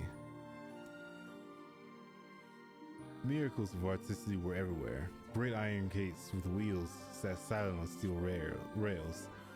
Beautifully carved works of lights of red, amber, and green dangled over every street. Moved away from this massive sculpture, they found a great array of smaller ones. Some were covered in glass or brick, but many were composed of materials that they had never before encountered. The sheer variety of colors and styles were staggering. Unable to find a theme to abstract the works around them, JordanVt eventually fell silent. On the outskirts of the city, they discovered 3 sculptures in the shape of humans. Jordan uttered a sigh of relief as soon as he approached them. Finally, I was getting tired of modern art. These 3 statues were indistinguishable, except for a single word chiseled on their right arms. One read Alpha, one read Beta, and the final read Gamma. As Jordan moved to touch the nearest stone, a bird flew oh no. The bird flew from the top of one of the sculptures, alighting on one of the statue's shoulders. It emitted a brief, beautiful song, and that took the form of words. One form is real, the other are false. Well, the real form will always speak the truth. Oh no, I never understand these. The false ones will only speak lies. With that, the bird departed. As if on the cue, the 3 statues shuddered in life, acquiring color and form as they began to breathe. "Hey, look at that," said Jordan. "They're alive." The triplets bowed low before Jordan. "Please," said Alpha. "You have to get me out of this nightmare. I am real." "Stop lying," said Beta. He turned to Jordan and threw his hands in the air. "Alpha's a fake. You know I'm the real one." "What a load of crap," said Gamma. "Beta's fake. Everyone knows I am the only real one around here." Their respective pleas given, the 3 statues returned to their frozen state of silence, once again enveloped by the city. When you consider all the statements, only one of them can be the real thing, said Vice. Jordan furrowed his eyebrows and considered his answer. One form is real, the others are fake. The real form will always speak the truth, the others will speak the lie. I'm picking the middle one. The real one. We're going with Beta. Beta's a homeboy. Though Jordan's voice betrayed the notable lack of confidence, he was relieved to see Vice nodding at him. If Alpha were telling the truth, began Vice in the dry tones of lecture, Beta and Gamma would be fakes. But in that case, Gamma's claim that Beta is fake would also be the truth, even though Gamma is a liar. Therefore, that theory crumbles. What? Huh? Wait. So, huh? Ain't no way we got that right. Ain't no way. Ain't no way. That was a pure guess. Okay, now let us presume Gamma spoke the truth. That makes Alpha and Beta liars. In this situation, however, Beta is calling Alpha a liar, which will leave us with 2 statues telling the truth. I hate math and probability. I hate it 100%. Finally, let us assume that Beta is telling the truth, and if so, Alpha and Gamma lies, which would make sense. Therefore, Beta must be real. As Vice finished his explanation, Alpha and Gamma crumbled silently into the dust, while Beta sprang to life once more. Congratulations, villager, said Vice in a cheerful voice. The time to awaken has arrived. Thank you for saving me, cried the villager. He dropped to his knees and bowed his head as low as he could before an uncomfortable Jordan pulled him to his feet. Why did you have a dream like this, asked Vice? You've been to the city before. The villager slowly looked around the bizarre objects and dotted landscape, then shook his head. I don't think so. I mean, it's impossible, right? There's no way I would have ever been to a place like this. But at the same time, I feel like I've seen it before. Deja vu, murmured Jordan, just like the mayor. Get me out of this dream. The vague sense of unease that struck Jordan through the mayor's dreams spread once more through his mind. That was way easier than the last one. I'm just going to say that right now. That was rough. I am positive I have seen that place before. Okay, that's enough. Don't need you getting all weird on me too. Okay, there. Now all the villagers can wake up, right? Yes, if the mayor's assumption was correct. I think I have had enough wordplay to last a lifetime. Thank you very much. You're telling me. Anyway, let's go see the mayor. My boy, you also owe me $10,000 I thought in I was legal. a goner there. Thanks for the help. What a strange dream. It almost felt familiar somehow. I'm gonna go back to slaying shades. Y'all's stories are way too confusing. Yours was a nightmare to go through. You could have at least gave me like a GPS or something. At least his was just a guess just to pick the middle one. And then Vice explained why that one was right. Which I'll take it. I'll take it. I'll take the dub where I can get it. Oh, how wonderful. Thank you so much. Here, I have something for you. I got a sword from that. Okay, well. Wow, this looks valuable. I can really have it? Of course. It's apparently a weapon of some renown, but we have little use for it. Well, we appreciate it. Thank you again for everything.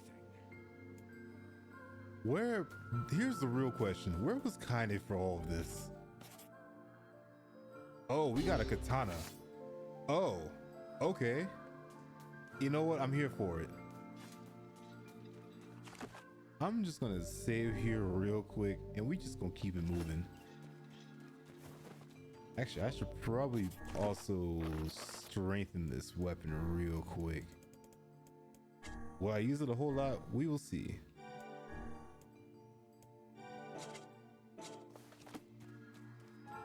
All right, now we can head out. I never want to come back to this place ever again. And knowing this game, I'll probably be here at some point in the very near future. So how was the village? Oh, it was truly magnificent. There are no words. Really. Neat. Let's get back to Popola. She'll probably want to know what's going on in there. I'm gonna go give Yona her melon real quick, and then we're gonna go talk to Popola. Y'all got me out here doing all types of mess, and I will not stand for it. And matter of fact, y'all have something that I need. More buttons so I can have some money. I can at least get paid for doing this. Okay, now we can ride Puma once more.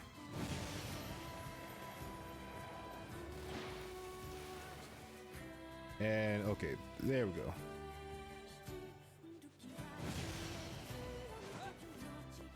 And now let's take a quick detour, I think, to the facade before seeing Popola. Oh man, that was something.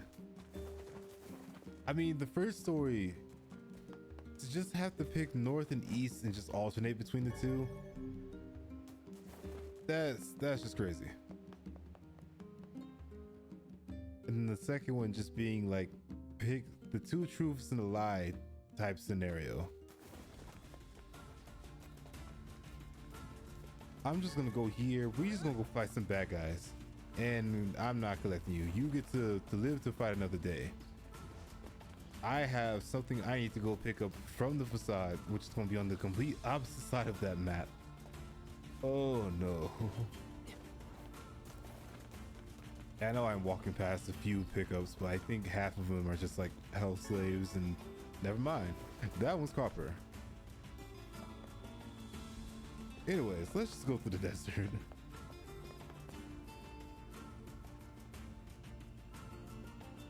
This has been the reading stream. I honestly should just change the title from anything for Yona to just putting it as title. We read for half the stream. I don't even know how long we've been going. We have been stuck in those loops for 2 hours. Ain't no way. We went from having a dark, depressing thing with the lighthouse lady to now having to get chased by wolves.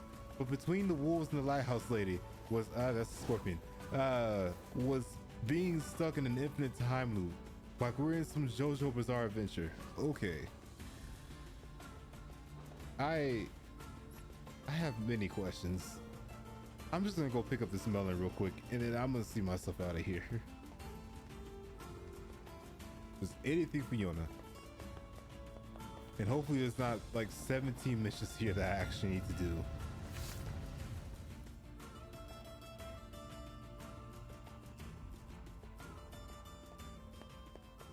Okay, if I'm not mistaken, I need to go basically, yeah, to the other side of the map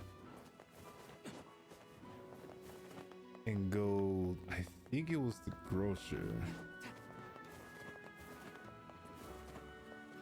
Oh yeah, 100%. It's her. Okay. Let's just pick up this melon and we will be on our way. Unless they have something else for here that I can buy.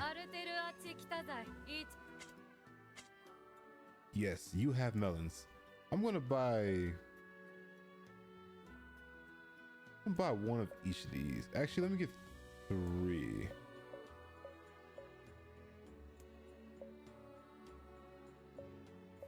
There we go.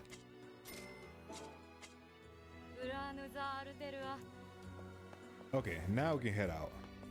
Let's just get this melon back to Yona. I have each of the 3 melons, so I won't be hit with no type of mess saying she meant, oh, watermelon versus a regular honeydew or whatever generic melon I bought. Okay. And let's see, do you have anything? Ew, why not? Just to have the weapon. Will I ever use it? I have no clue. And granted, like all the weapons I have are still like level 1, I'm pretty certain.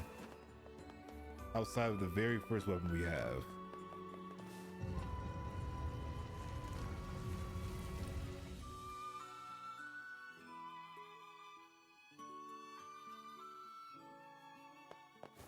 Okay, back to the village we go. I have this katana, I need to break it in. Let me go ahead and just pay attention not to what's going to happen to this poor soul that is currently walking distance away from me. I need you to see me. This blade does some work. Hold up. Okay, katana for the win. And we got a wolf thing. We are out here taking away Yamcha's moves. Okay. I'm assuming that those like shrine things have to be shortcuts. I am now poisoned. Oh no, this is a mistake. Problems have been happening, but you know what? Everything's fine. Trusting a demon slayer, we will get back to the village without dying. Because I do not think I have any more of the. Wait, do I? I do. I keep them herbs and spices on me. Okay, now we can move on. As soon as we barrel roll out of the desert, my boy is going to be covered in all of the sand.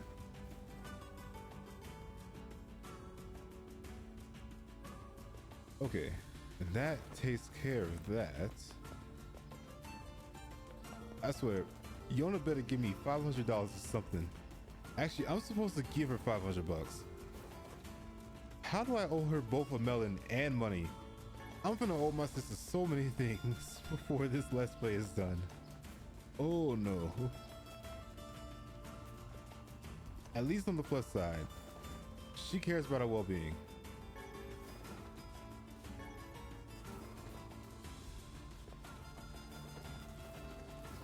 And back to home sweet home we shall be.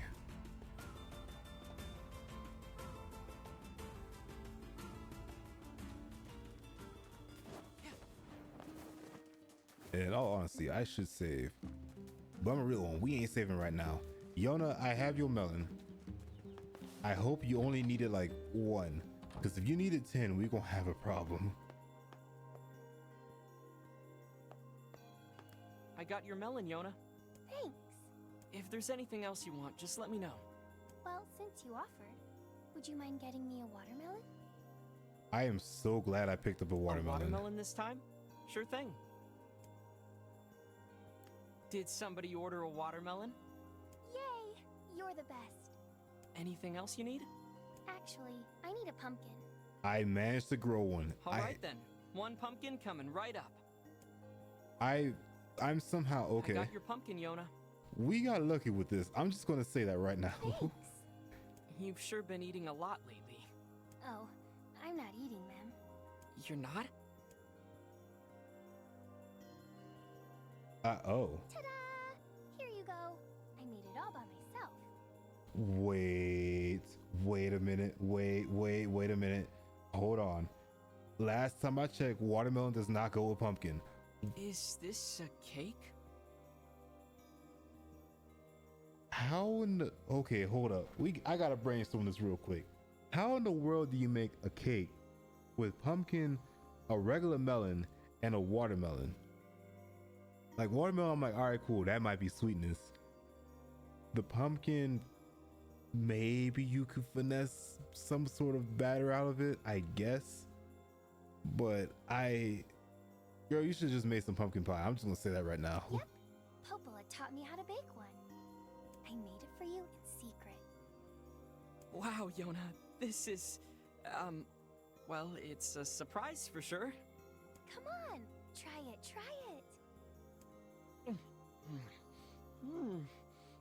Yeah, this is so good. It was so bad the audio started cracking. Ain't no way. Yay! You're always super busy, so I wanted to make you something to help keep up your strength.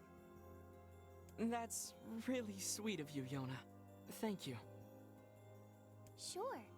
Actually, I made like 7 cakes, so there's tons of leftovers. Oof. The life of an elder sibling continues to be a trying experience. You're telling me.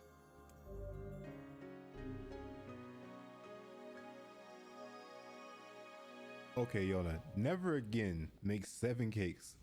Donate them to someone else. I don't need it. We should play a game together sometime too. Okay. Now that that is taken care of, I think we can just go talk to Popla and everything should be perfectly fine.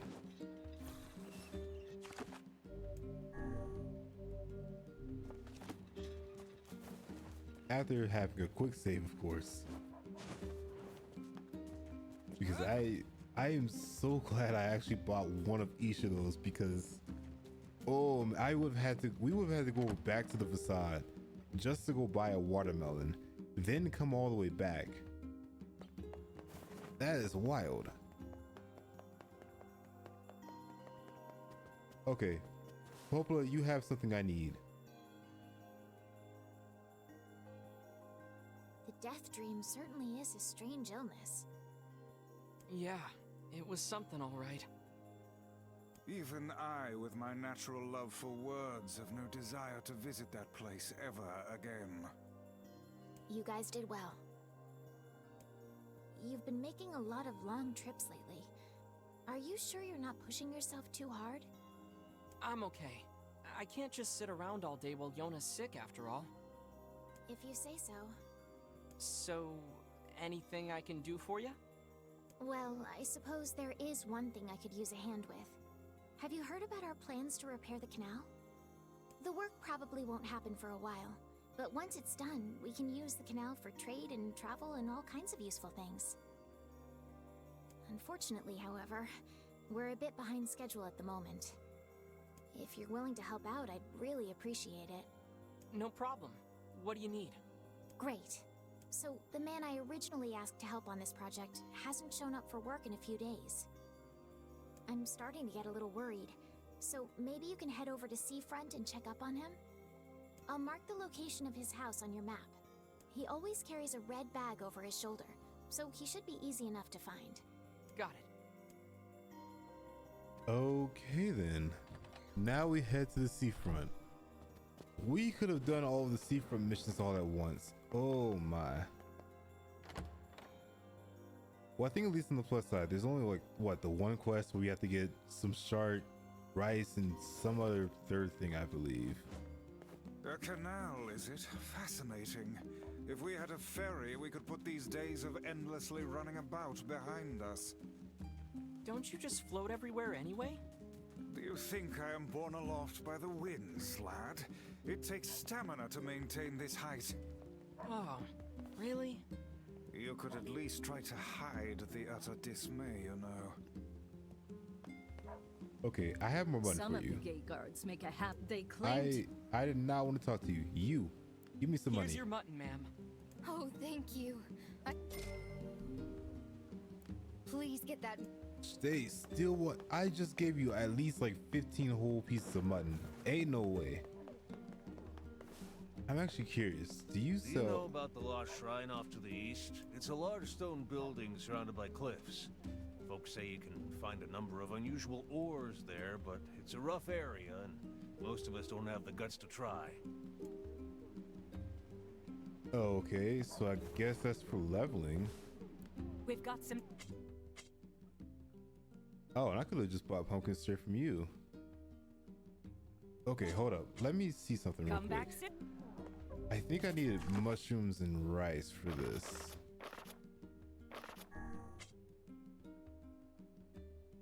Okay. She doesn't sell either one of those. We've got some. Yeah, no. Okay. Come back soon. And then let me just check this place real quick. Why not fill? You just have seedlings. Okay. I hope you grow some real beauty. Now, I have no clue how in the world we're supposed to get shark. But we do at least have, I'm assuming, almost everything else. I think we can get the rice and mushrooms from Seafront directly. And my guess would be we would get the fish, or not the fish, but the shark from Seafront 2, maybe? One can hope. That might be it. That is, somebody is, oh, how I've been waiting to fight something all my days.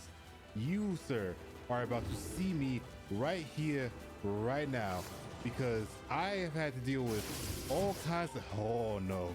You know what? It's fine. Well, maybe it might not be fine. Hold on. Homeboy hurts a little bit too much. Let me actually change this back to this, because I need to do some action. Never mind. My boy said sit all of that down for me real quick. Now I have to get my get back. Wait, when was the last time I saved?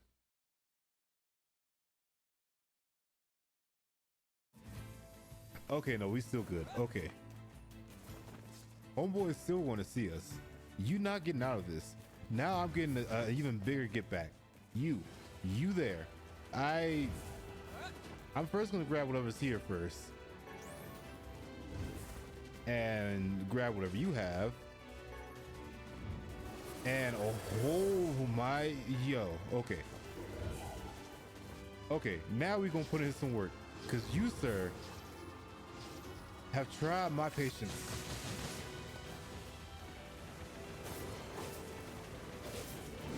Oh wait, I don't want to die. Last time I checked, your fist hurt a little too much for my liking. Oh wait, okay, we actually dodged that one. Let me actually change this to yes. Can I confuse you? Okay, I don't think I can. Yeah, that ain't working. So we gonna just switch back to Beastbane. I like the heavy sword. I am somehow dodging all of these moves. Ain't nothing you can throw at me is gonna hit me or one-shot me. We are strong, independent slayers who don't need no magic. You have a lot of health. I'm just gonna say that right now. Oh no, I forgot you hurt a lot. Let me just, oh yeah, now you're gonna see us. Now you're gonna see us. You are lagging like crazy. I don't think this is how you're supposed to move, but you know what? I do not care. You finna get hit with everything known to mankind. I accidentally just sliced Kanye. Well, that might be a problem. Okay. Oh, your health went down like crazy. Oh, okay. I'm here for it. I like it. Picasso. Super Picasso. Amazing Picasso. Yeah, you can't do nothing about it. Oh boy, he's lagging. Well. You know what? Everything's fine. You're almost out of the picture. Easy dubs. Physical strength, weapons and magics level 2. He was just gonna knock us out like nothing. I cleaned my room and I feel human again. Well, welcome back. I hope the cleaning went well. We have been in a time loop, like a whole behind JoJo reference. I was out here telling how stories and many things have happened. I don't even want to talk about it. So too many things have happened. We're just going to Seafront now. I apparently need to go find somebody to go build a canal so I can fast travel from point A to point B. And apparently we also need to go fishing for shark. I have no clue what we need to catch a shark. That's the real question. I have not watched Jaws in a hot minute. What do we need to catch a shark with? And oh, the person's house is over here. Okay, say less. Care for some imported fruits and vegetables? If you don't got rice or mushrooms, I don't want to talk about it. Okay, you got rice. I can work with this. Ew, you have a few of these. I think I needed 5 of those and 5 of these. It would be amazing if you had shark. Well, and you also have melon and gourd. Well, oh wait, this is the wrong thing. I don't need this one. There we go. Thanks for your business. And do you don't have anything, do you? I'll cook any fish my husband. Yeah, no, you don't have anything, and unless I catch shark, I do not think I can just buy a shark. Unless we get lucky. What do you got for me, my girl? Welcome. We've got the freshest fish anywhere. Yeah, no. These are all the things I myself caught. Okay. Hope you come. I will probably have to look up how to catch sharks. I have no clue where we're supposed to get that. Oh, you're the guy with the red bag. Hey, are you the guy who's supposed to help repair the canal? Popola sent me to... Oh god, it's over. My life is over. Okay, somebody's up and gloomy today. Surely you must realize nothing good can come of being involved with this particular endeavor. Easy, Vice. Hey, so, are you alright? What happened? It's my wife. She left home a week ago and hasn't come back. I'm so worried I can't even focus on my work. Oh, my sweet dumpling, where are you? This is a little too much for my liking. I'm just going to say that right now. Oh, that's terrible. Would you like us to help you look for her? Really? You do that for me? Sure. But do you have any idea where we should start? Well, she always used to enjoy drinking at the tavern with her friends. All right, and I guess we'll start with them. Thank you. This means the world to me. Oh, and by the way, my wife always carries a red bag, just like mine. If you mention that, it might ring some bells. I've met some odd couples in my day, but none who felt the need to wander about flaunting matching luggage. You need to get with the times. Coordinated outfits are all the rage. Plus, these bags are special. We bought them for our anniversary. But now my sweet dumpling is gone. And it's all my fault. Oh, God. Okay, okay. Just stay calm. We'll go look for her, alright? You sit tight. So, I haven't been paying attention this whole time. Where are we supposed to be going? I'm willing to bet that man knows more about his wife absconding than he's letting on. Oh, okay. Also, I have done a quick search. I know how we catch the shark. We go here, we do this with a sardine, and then we catch the shark this way. So now, welcome to the expanded part of NieR, also known as Fishing Simulator. Today, we will be catching a massive shark. At least I think. I have the strength, I have the potential, I have the will. When there's a will, there's a way. I will catch the shark by whatever means necessary. Unless, let's see, what is going to happen? This thing is strong. Wait a second. Oh my. We just caught a damn near 200-pound shark. Please tell me that's enough for this quest. Do I have to catch 5 sharks for this? I have to catch 5. Okay. Well, I hope you all enjoyed the fishing simulator. We have exactly 4 sardines left. Now, can we catch 4 sharks in a row? That's gonna be the real question. But you know what? We're gonna do it. We're gonna fish up the entire ocean. If any ocean dwellers are watching this stream, do not watch. Avert your eyes. For what you're about to see is going to be the top 10 most brutal fishing scenes known to mankind.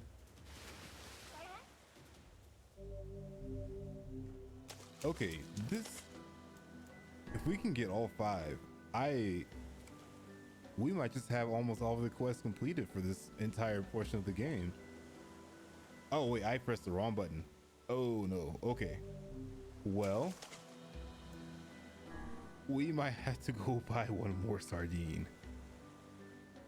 Okay, this is the one right here. We all must be patient and quiet. All right, never mind. I'm going full on, what was Homeboy's name in The Mummy? We're going full Homeboy from The Mummy 3. We're gonna just shoot the fish out of the pond. And then everything's gonna be, they just ate all of my sardines. Y'all lucky I don't have a gun. I'd arrow this entire ocean. Okay, I kind of want to get this because the mission literally just completes like right there in the tavern. So just for the sake of time, we can just knock out. If you're ready to get serious about fishing, you'll need more than just a lure. Good variety. We can knock out 2 birds with 1 stone if we do this. So there we go. Let's just grab 5 of these real quick. Come back if you run out of bait. Okay, now we can go and catch a whole bunch of other shark. I am trusting that my master here has taught us in the way of sharking around. Yeah, we want this one. And now we wait. We must be patient. And time will come. I don't think I caught a shark. This is way going way too quickly. Unless it's a super light shark. One of the 2 is happening.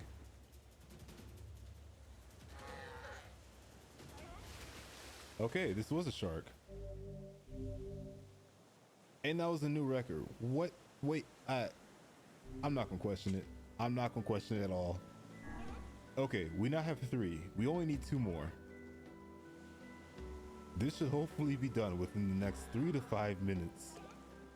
Alright, never mind. I spoke too soon. Okay, you sir, you gonna be my lucky charm. I need you to stand right there and stare into this shark's soul as we catch it.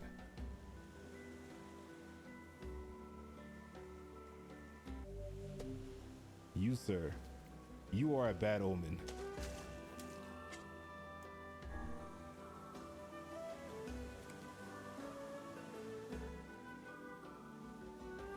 Okay, this should...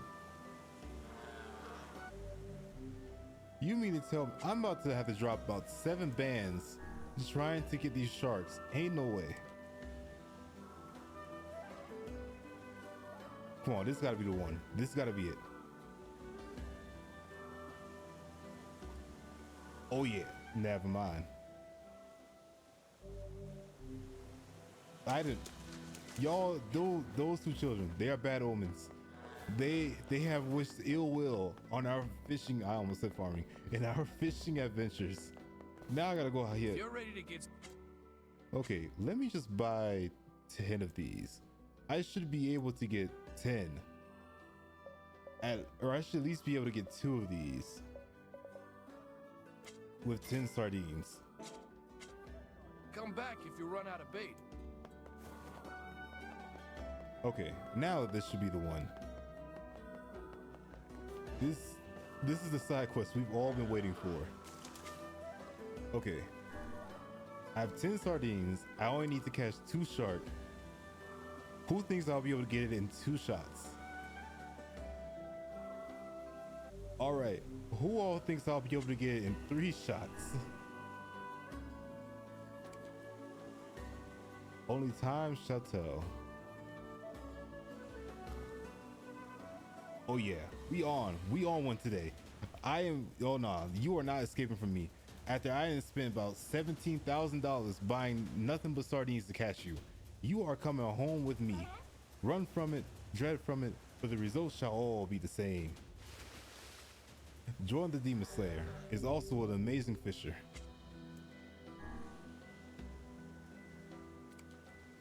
Okay, I just need one more.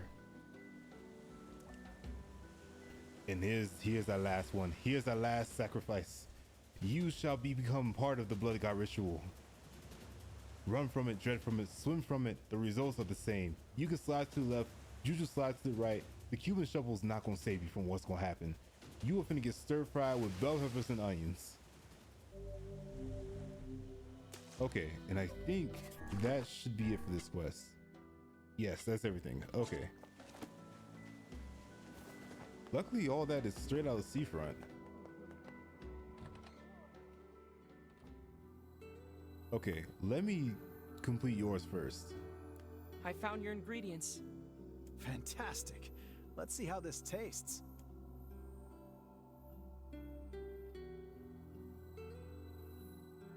Okay, here you are. Go ahead. Let me know what you think. Here goes. Well? This is fantastic. I've never had anything like it. Splendid. In that case, we have a new special. Maybe I'll even name it after you. Oh, and here's some payment. Thanks again. That was not worth it. But you know what? A win is a win. Hey there, I'm looking for a woman carrying a red bag. Are you now? Interesting. Did something happen to her? She hasn't been home and her husband's worried.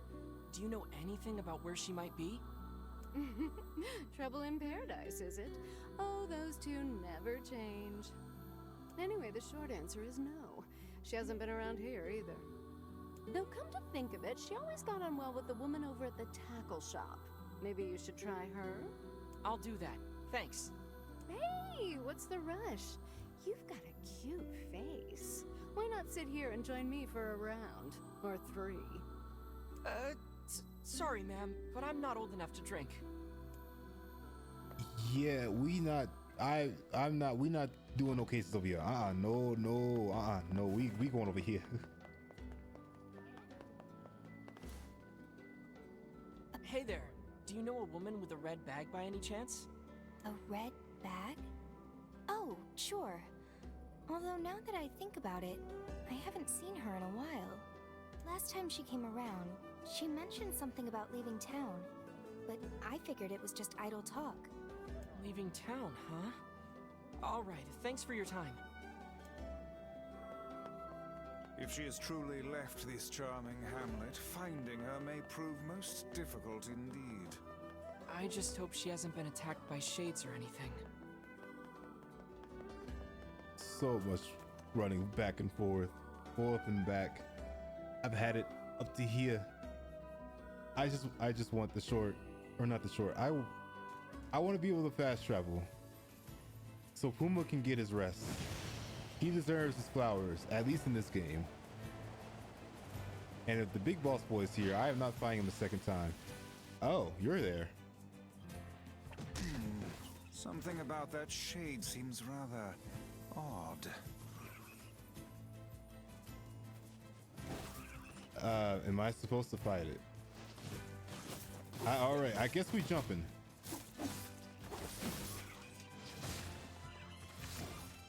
Okay, well, let's just quickly push you out of your misery. Do not worry. This is not hurt. This is just a lethal injection.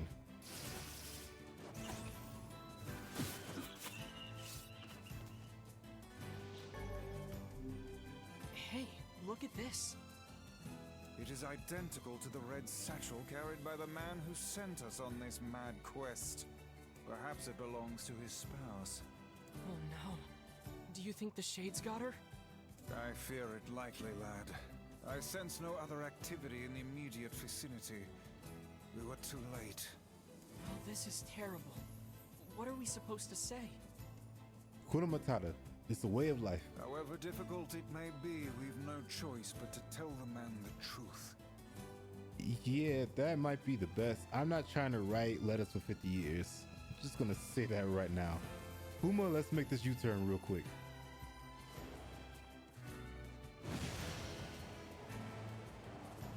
Homeboy is going at Mach 30.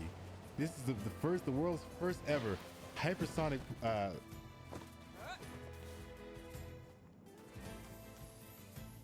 the world's first hypersonic sports pig.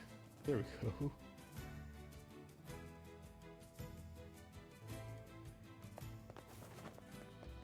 Okay, my boy. I know you got some things I need to say to you. You here. Send me on Mad Goose Chases. Hey, did you find my sweet dumpling? We didn't, but we got this off a Shade.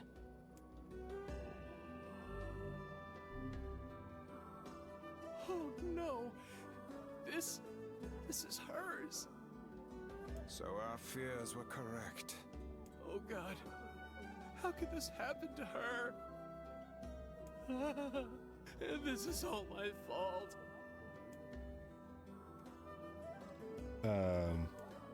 As much as I will want to leave him be, I have to be nosy in this game. Spill the tea. If I may, my good man, why did your wife leave home in the first place? It's because I think we should give him some time to himself, Vice. Who's approaching? Honey, I'm home. Good heavens, you're a wreck. What's wrong? Dumpling, you're not dead. What in the world are you talking about? Oh, you found my bag. Thank you so much. I can't believe I went and dropped it like that. Huh? Oh, this is such a relief. Okay, seriously. What's going on? Okay then. I see. So, you found a Shade with my bag and assumed I'd been attacked and killed? I'm just glad you're safe, Dumpling, but I'm also so sorry. This is all my fault. Oh, if I didn't eat that apple you were saving. Oh, God, I'm such an idiot! Listen, I promise I'll never eat anything of yours again. You just promise never to run away from home again, okay? Run away? Have you lost your mind? I just went to visit my parents. Huh? I told you about this. Going to see my family, gone for a week. Remember? Ugh, are you serious right now? Why don't you ever listen to me? Lad, my brilliant intuition suggests we should beat a hasty retreat from these two with all speed. Yeah.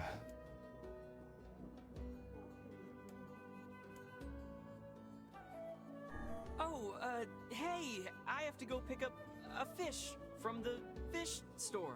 My boy, you could have said something way better than that. I can't believe you didn't listen to me, and you ate my apple. Yeah, everyone grab the popcorn. It's about to get lit. Ugh, you are You're the absolute worst. I mean, full on 180. What? Oh, like you're some perfect angel. You didn't even care enough about our anniversary to hang onto your bag. You, kid, I'm right about this, yeah? If anyone's wrong here, it's my wife, right? Wait, you're asking me? Bro, I'm a literal child. We don't, what? Huh?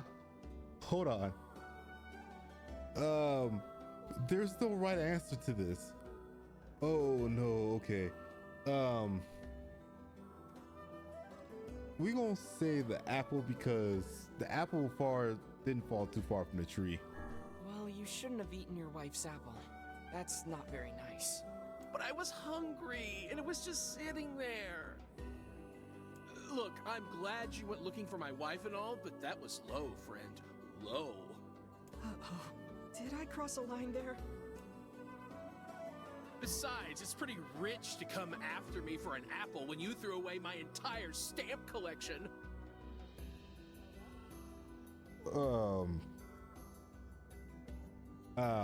Can we go back to the flood and castle story?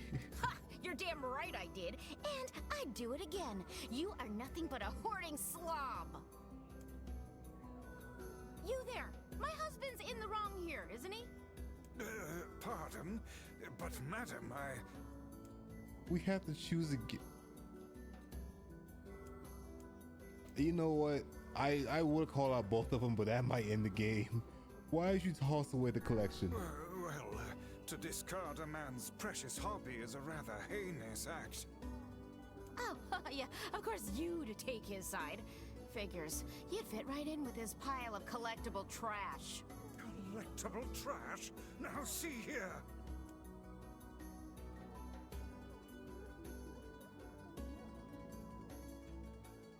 This is so bad, it's making my entire stream lag. Oh dear God, this is a problem. Okay. Do you not even understand how frustrating this is, you colossal oaf? This is exactly what I hate about you. Many things are happening right now. Well, let me just do this real quick. And hopefully that might fix it. We will see. Fine, hate me. I'll still sleep like a baby knowing I'm not an unreasonable hag like you. Oh, well, interesting. Vice, what do I do? We leave and we never come back. You turn on your heel and walk away as fast as your legs can carry you, my good lad. That's it. I have had enough. Instead of belittling me, why don't you get a proper job? Everyone in the neighborhood treats me like dirt, and it's all because of my unemployed slob of a husband. Okay then. Actually, I have a job now. Wait, you what? You're kidding. Why didn't you tell me? That's great. Well, I sort of wanted it to be a surprise. Oh, you big silly Billy. Well, this calls for a celebration. Come on, I'm going to bake you a nice apple pie. Uh-huh. Okay. Uh-huh. Yep. Mm-hmm.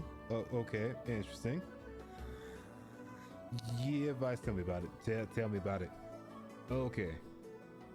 I don't think we are lagging anymore. I think we might be in the clear.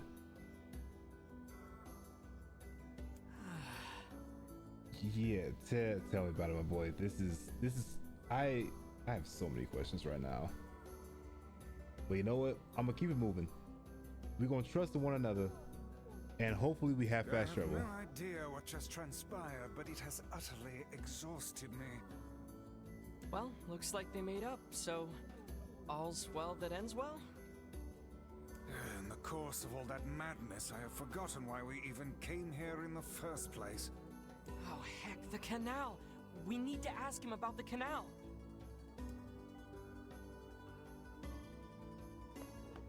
Okay. I need to whip up a... You, canal, now, I need it. I need to whip up a treat. I am not trying to, you, sir. I can't thank you enough for all your help. Sure, but listen, we need to talk to you about the canal. All right! That's why you came here in the first place, huh? Well, now that my love life is rolling in clover again, I'd be more than happy to get going on the canal work. So, is all well that ends well? Is we finished or all we done? I have way too, I guess we head back now. Heavens, that was exhausting. Tell me about it. Anyway, let's go give Popola an update. Okay, back to the village we go. Question mark. I have way too many questions. But you know what? They're not gonna get answered, so we just gonna keep it moving. The couple with the red bags were a strange pair indeed. It boggles the mind to think their relationship can persist despite such intense squabbling. Well, they looked pretty happy in the end, at least. Maybe the secret to living a happy life is sharing your feelings, even when they're sort of mean and weird. If you adopt such a strategy, I may leave for groceries one day and never return. My boys say, I'm going to go get the milk. I'll be back. Just wait for me. I'll be right back. I just gotta grab some milk, just some straight up 2%. Because, you know, we gotta make some mac and cheese. Yeah, definitely mac and cheese. 100% mac and cheese. Okay. I actually think we've cleared out all of the missions so far, or at least all the side missions. Yeah, I don't have any that are incomplete. Minus the cash grab that we can get for collecting mutton. Interesting. Okay. You know what? I'll take it where I can get it. Popola, I need you to see me real quick. Let us end this thing once and for all. And hopefully there's nothing else I need to do that's going to catastrophically cause many a change. At least in the near future.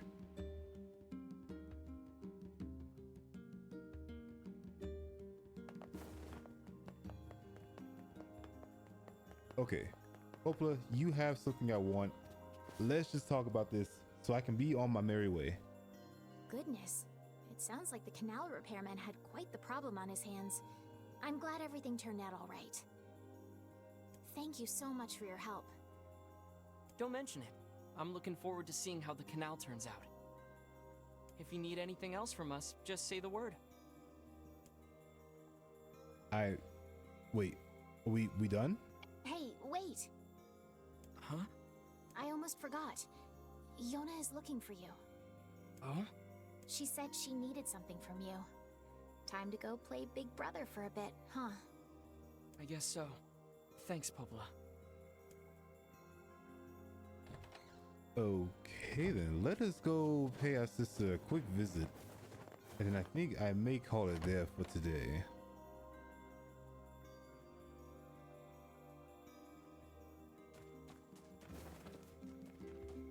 Alright, Yona, wherever you are, we need to have a discussion. I have the $500. I told you I'd have it back by Tuesday, but today is Sunday, and I have it now. So I'm gonna need you to just take this away from me real quick, and everything's gonna be perfectly fine. And there is more stuff here.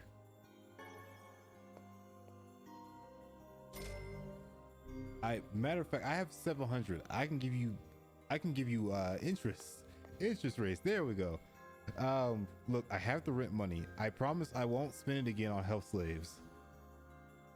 See, the jump was also certification. There we go.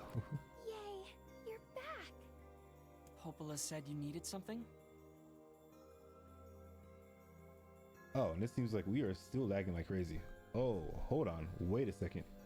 Give me one moment.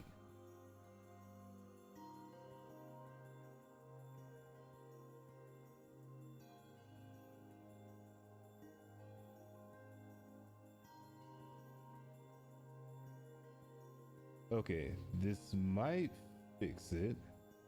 Maybe just a tad bit. Yeah, a favor, actually. What is it?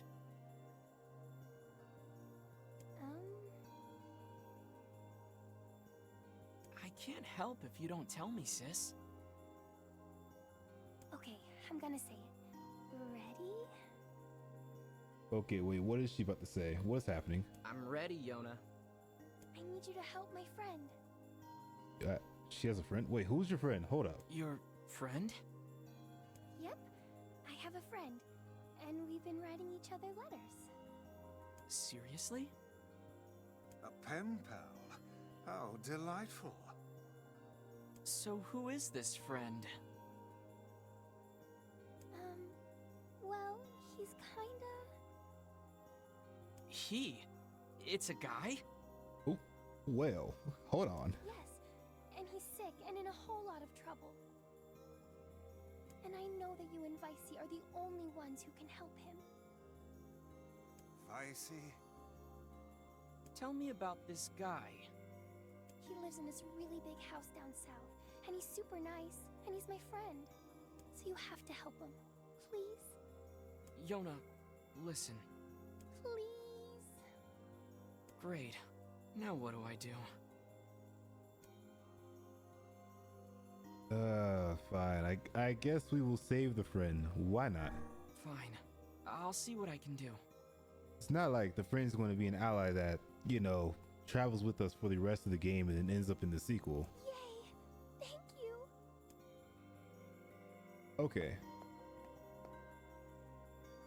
I think I am personally going to call it there for today. We are going to take a rest at my bed and just keep it on moving. But once again, thank you all for dropping by. I don't think I'm going to berate anybody today, but I hope to see you all in the next one. Adios.